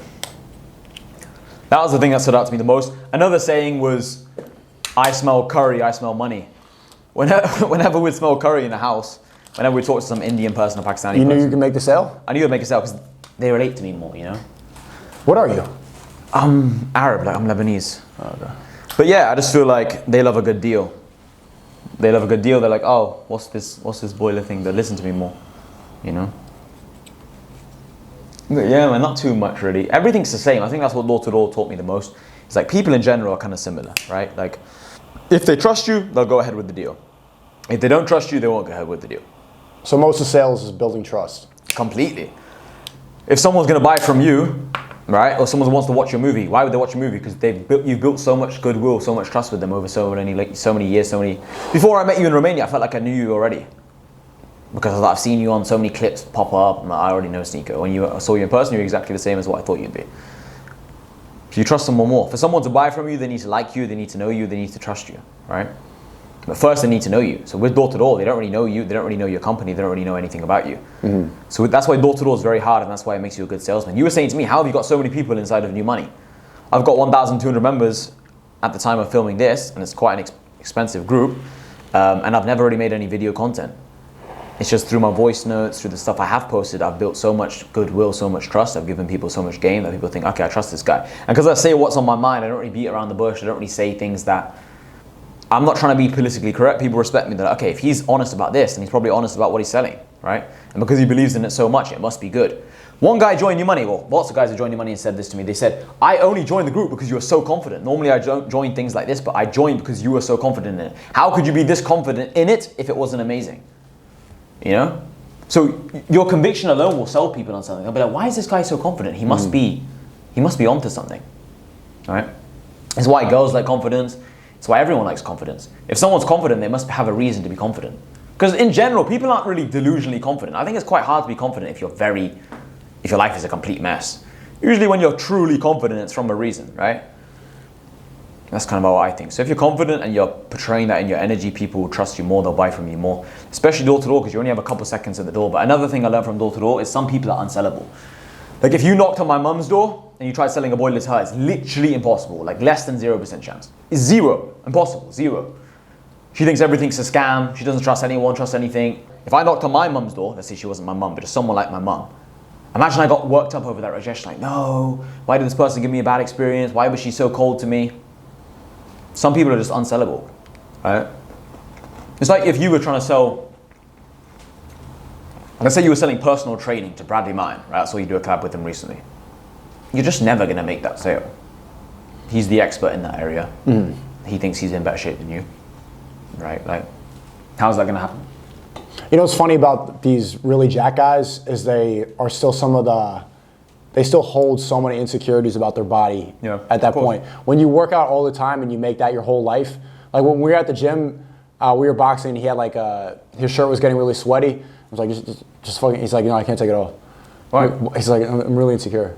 No way. Well, I don't know if I want to say that, but I was really surprised. I'm like, your whole thing is working out your whole life, and that's because he's attached so much importance to his body. He couldn't even take. I understand it though, because imagine right now you're really passionate. Because that's his whole brand. His whole brand. So he's needing to be at tip-top shape no matter what. I don't care. I'm sweaty. I don't really care. I'm just gonna take it off. But let's say you want to be the best director. Like he's the top of his field. So every time he when I make my movie, I'm not gonna like even right now when I'm editing my video, I'm like, yo, don't listen to my voice. And Sonny's like, millions of people are gonna see this, and like I'm insecure about one dude listening over to my edit because I'm like, no, I'm really protective over stuff like that, even though that's my whole thing. Yeah, that's true. It makes complete sense. Sorry, Bradley. It makes complete sense, yeah. But just, some people are unsellable, and this is the thing with social media in general and selling. People say to me, Hassan, have you got any sales advice? And my best advice is like, don't think too much about the rejections, because there's gonna be those rejections. Because this is the problem. If you analyze too much about why a certain interaction happened, if you sit there and think, why did this person reject me? Then you might change your style, you might change your selling strategy when in reality it was good. Let's say you talk to a girl and you were just overall confident, you're a cool guy. And then you're like, no, she rejected me now. Some girls are just broken. It's not your fault. Not even that, but her mom literally might have died that day. She might have just broke up with her boyfriend. She might have just had a big argument. Something actually might have just happened. She might be in massive pain from something. She might have just broke her, like you don't know what the fuck could have happened, right? It's like if someone talks to you on a bad day, like I've had interactions with people where I treat them not as nicely as other people because maybe that moment, that day, something bad happened or something tiring happened. I couldn't be arsed. I was in a bit of a tired mood, right? It's natural. So if you analyze every little interaction with selling, you're going to be bad at selling. Some things you just got to charge to the game and realize some people are. Well, you only get better because it's a numbers game. It's quantity. If you're selling all the time and you have a bad interaction, you're not going to let it get to you because you've had so many and you're going to have a lot more. But if it's your first one and then you fail, you're going to really let it get to you because that's your only reference point. Whereas if you're not approaching girls all the time and then you approach a girl and then she's a bitch to you, you're going to let that get you down. That's really going to affect your night. But if you're approaching girls all the time and you're like, oh, whatever, you just move on. Abundance is extremely important. How important is Fuck, what's the word? When like you score and then you can keep scoring afterwards. Momentum. Momentum. How important is momentum in sales? Momentum's big. Momentum's super big. That's why people say to me now, Hassan, why don't you have more? People say this to me a lot. Do they say this to you? They say, why don't you have more fun? Acting like my life. I'm guessing what they mean by that is, why don't you pop more bottles in the club? Why don't you be more degenerate? For me, my life is very, very fun. But yeah, because maybe I guess the answer to that, why don't I sit there do nothing, is A, because that's not fun for me, and B, because momentum's so important. For me, momentum is the most fun thing in the world. There's nothing more fun than just constantly doing things. I've just arrived to Marbella. First thing I did was message SNEAKO, like, let's do this podcast, bro. You know? Then after this, we'll go for food. Maybe we'll go meet some other people. Gotta meet some new money boys, right? Constantly doing things. I never really have a second off. I like my life like this. So for me, momentum's super important. I get very depressed if I haven't got my momentum. Because I believe in upward spirals and downward spirals. I've heard Tate say this before. It's actually super true. Upward spirals and downward spirals. It's super, super true. If everything starts, like for me, the other day, that actually happened to me. I lost my McLaren key. You know this. I lost my McLaren key. They didn't give me a spare key. Now with McLaren, apparently it's the hardest car to get back into. You have to reprogram the whole car. It's going to cost me like $9,000. But the car company that I bought it from, they said that they'll cover half the cost because it's half their fault, half mine. I lost the key. Whatever. Doesn't matter. Point is I lost my McLaren key. This was like a few days after someone crashed into the Ferrari. So the Ferrari's in the workshop right now. Someone crashed into it when it was parked at the gym. And then also I lost a couple other things. I can't remember what I lost. Then I found them again in the end. I lost like 2 pairs of shades after I bought them. The point is I kept losing things. There was a period of time where I kept losing things because I was moving into the new house as well. Everything was just going wrong. A little bit of a downward spiral. But at the same time in business, when one thing goes right, everything goes right. It's completely how life works. That's why I feel like when you're making money, when you have progress, you should just fucking nail it. You should keep going. Have you ever noticed in life, I think everybody can relate to this, as soon as you start getting comfortable, every time I start going on a downward spiral is right before I'm thinking, everything is good right now. 100%. I can chill. Like every 100%. time that so many shitty things happen, you lose things, somebody fucks you over, neighbor, whatever, that it's always like literally right after I think, oh, I can relax now. 100%. That's why Boom. You always need to be thinking. What's next? You always need to be on edge when things are going right. When things are going amazing, that's when you should be the most on edge. When things are going awful, that's when you should be the most fearless. Because you have nothing to lose. When I was broke, I remember calling my brother one day, like, bro, like, I need you to, you know ISA account? No. I don't know what you guys call them in America. Like I don't even know what it's called, like ISA. Craig, what's an ISA account in England? I forgot. Like stocks, it's like a lifetime savings thing that people, it's like a very slow return Like on a investment. retirement account? Kind of one of those things. My brother just had it from like birthday money saved up when he was like 18, 19, 20. He had like $4,000 saved up, GBP, $5,000. I was like, bro, I need you to take all the money out of the ISA. I need this money. I'm going to buy this course, buy that course. I'm going to buy loads of things. I'm going to put the rest of the money in Forex trading as well. I was like, trust me, this one. Oh no. No, I was like, this one will work. He's like, bro, you said that last time. I was like, no, but last time I didn't know what I know now. This one will work. He's like, bro, you sure? Like, bro, I'm your older brother, like, trust me. It didn't work. So what I did is I bought a Forex course, like $2,000. Oh no. I don't know why I did that, but I bought it. Then I put like $3,000 into Forex. Everything was going great. I thought it was a fucking genius. Because I just kept investing in gold and gold was just going up. So if something keeps going up, you think you're a genius, right? I was making all this money. I made like a few grand profit. That week, I think I made like $4,000 profit. This was when I was working my sales job. I thought I was a fucking genius. I remember going to some house party that weekend. And like, everyone's like, oh, Hassan, how have you been? Because this was like 6 months after I got And you're to like, yeah, I just figured it out. I just thought, like, yeah, things are going well. I was trying to play it casual. Like, yeah, things are going well. Thinking I was a big G. Because I brought like 3 bottles of alcohol into the party as well. I was like, yeah, take this. Like, made it seem like it was not a big deal. Here's this bottle for you, mate, for the host of the party. This is for you. Like, it's no big deal. That Monday, because the markets are closed in the weekend, that Monday, like I basically started losing everything. And the point I'm trying to make is, I just got so complacent, so comfortable thinking that money was going to continue forever. And I thought I was unstoppable. I kept getting more and more greedy. Because when you're making easy money, you think it's forever, right? So yeah, when things are going wrong, you should be fearless. But when things are going well, that's when you should be the most worried, in my opinion. Because what I should have done was been like, okay, I've just made 10 grand doing nothing. I have no idea how to trade. Let's just consolidate these wins. But what I started doing is I started leaving door-to-door sales, my door-to-door sales job early. I went home early at 1 o'clock in the afternoon thinking, why am I knocking on doors like a peasant? I just made like £500 trading. Then I lost it all. Yeah, and then that ruins the relationship with your brother a bit. He kind of loses trust for you. So yeah, it's just all those. Never get complacent. It's just part of the come up, man. You just got to take risks. But I was always just spending all my money trying to get experiences and meet people and just fuck it, man. That's what got me into this position, I feel. Like, I think every person who's doing well has had those moments where they've taken L's. You need it. You need to. Because you know what that taught me? It taught me when I started making money, not to kind of believe people's bullshit about this is very good investment opportunity. Do this, do that. Like now, Men need a reference point to learn. You need to go through it to learn, just like what I told you in Bucharest. like now you know if you want to go gambling in this casino, it's like, Yeah. Well, I still know, and it's probably going to happen again. It's that trap. it's just the human mind is very emotional, especially when it comes to money. So I remember in the casino in Romania, I remember winning on the last night we had, I won $2.5K. You did? Yeah. That whatever the equivalent is in Romanian lei, but yeah, 2,500 American dollars. Now, because I was there, we were there for like 6-7 hours, bro. Me, Burke, and a couple of other people. I lost money being there because for me, I make more than 2.5K in 6-7 hours. But I was playing like slowly because you're there with everyone, and you lose sense of time in the casino. It's like, it would have been a much better business strategy. Boys, I hope you're enjoying the podcast. Quick video. Click the first link in the description as to access to my free Telegram channel. It's where I'm most active online. I post the most kind of content there, whether it's videos, voice notes, explaining things. It's where I'm most active online. So if you guys are enjoying this podcast, click the link in the description. It's going to help you guys out a lot. Take care. For me to just play way more aggressively and just lose the money or just win bigger. I lost money being there. Or just not being in the casino, period. Yeah, but it's easier said than done. The point I'm trying to make is, when it comes to money, humans are very emotional. So I think one of the best business tips I can give people is try not to be too emotional when it comes to business. You know, otherwise you're just going to make the wrong decisions. Casino's the best example of it. You think, let me get this ball back. I have to win now. And that's why a lot of people, they have this shiny object syndrome. They're constantly switching between businesses, or they spend too much time on one business because they spent so much time in it in the past. It's that sunk cost fallacy. They don't want to spend time on something that they put so many hours into already, even though they know there's a better opportunity elsewhere. How do you separate emotion from business? I think just experience, bro. What about you? What do you think? I think the reference point too. Once you go through it and you get traumatized, then that hardens your mind to not go through it again. So you just need to.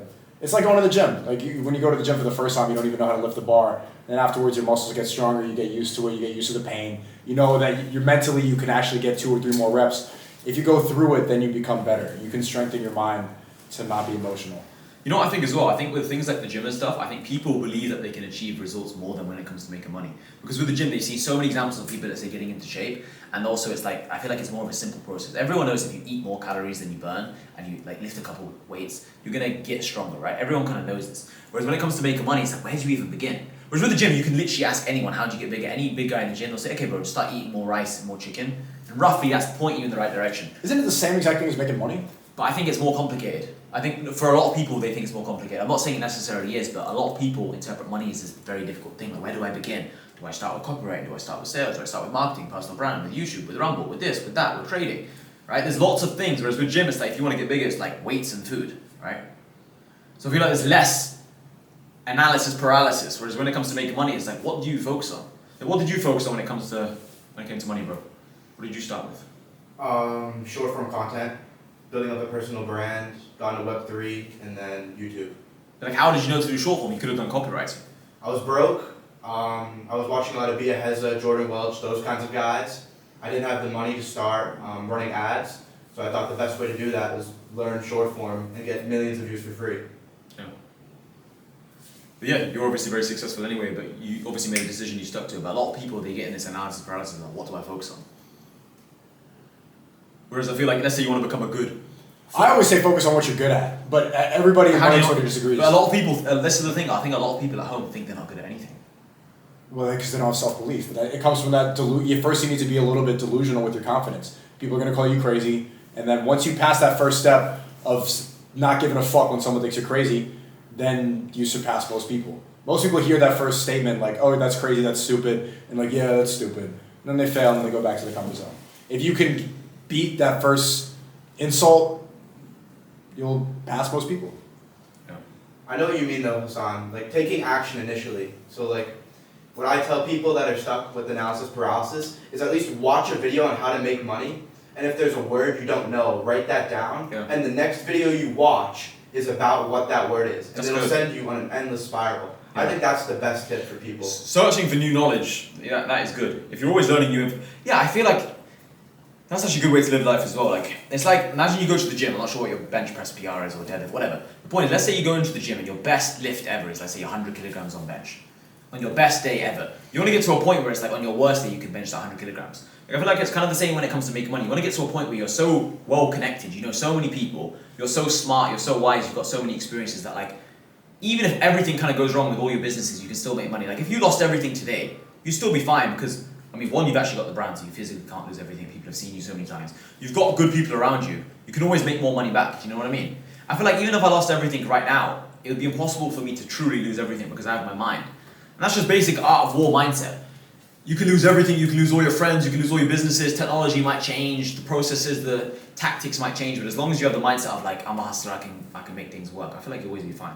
Like I said, it's about the conviction and energy over everything else. People focus too much on like their actual situation, like, hey bro, I'm living with my parents, do you think I should do this, do you think I should do that? It's like, there's so many different strategies. Like some people became very successful living with their parents until 25. Some people became successful at 50 years of age. Like, it just depends on what you want to do and just attacking it, I think. That's my opinion. But yeah, bro, you're saying about the whole short form. Like a lot of people, they don't know, they're not aware that they should just begin with something and make money with short form. And then they're sat there thinking, okay, Sonny's doing short form, but why don't I be a trader? Because I heard that you can make £200 a day being a trader. And I heard, because for me, I remember during COVID, when the whole 2020 March thing happened. GameStop, all that shit. I remember thinking to myself, wait, can I sell these, N95 masks, the COVID masks? Yeah. I remember hearing about this big opportunity selling COVID masks. I said to my boy, if we sell a big amount of these masks, we'll become very rich. And we were interested in that because that's So you bought a whole bunch of masks and then didn't No, sell I them? didn't in the end because I was doing something else in the end and I never got to it. But the point is I was constantly being distracted because I wasn't making much money at the time. I was just working my sales job. And the trading thing, literally I just lost all my money. I was like, I can't do more trading. You were knocking on doors during COVID? No, so it stopped then. That's why I had all this time to just think. Because the manager was like, you can't knock on any doors because it's a health hazard, blah, blah, blah. So 2020 March time, 2020 April time, I wasn't doing anything besides sitting on my laptop, figuring out what the fuck is money and shit. I didn't know anything about making money besides knocking on doors. I didn't know anything about anything. I didn't know anything about employees. I didn't know anything about outsourcing things. I didn't know anything about anything. You know? So I thought, oh, maybe I'll sell masks because I know how to sell, so maybe I'll try and sell some COVID masks. Maybe I can set up an e-com store, but then it's like, how do I do that? Watched a video on like how to do a YouTube, like Shopify store. And I was like, okay, maybe I need to pay for ads. I didn't know anything. The rabbit hole. Like you don't know what you don't know. That's what's so like scary and also kind of humbling as well about life. You don't know what you don't know. That's why you have to surround yourself with the right people. That's why so many people say to me like, oh bro, I'm unsure what I want to do and all this stuff. I'm like, if you just surround yourself with the right people, you're going to be alright because you'll just start talking, you'll figure shit out. One of you will say something, like you said, one person will say one word, you don't know what that means. Like, what the fuck? I didn't even know what short form was until a year ago. Like, that word wasn't even popular, I don't think, a year ago. Short form. Like, what is short form? You know, and then you start going down that hole, like, rabbit hole, like you said. Alright boys, this is the end of the video now, end of the podcast. Like this video, comment on this video, subscribe to this channel. And yeah, if you want to see more of me, the first link in this description will be the link to my free Telegram channel. This is where I'm most active online. Follow me on Twitter as well, it's in the link in the description. It's also where I'm the social media I'm the most active on. If you want to join my private community, send me a DM on Telegram, we can help you with that. But that's basically it. SNEAKO, bro. You already know SNEAKO on Twitter and Instagram, no YouTube channel or Twitch. And yeah, all that. TheCreativityKit.com if you want to join my network. We got Sonny behind the camera. We got Sakeb. We got two Creativity Kit professors here. I think this was good. If you want to join my community, I meet a lot of these people from the Creativity Kit. So yeah, thanks Hassan. 100%, bro. Good speaking to you. Boom. Alright, boys.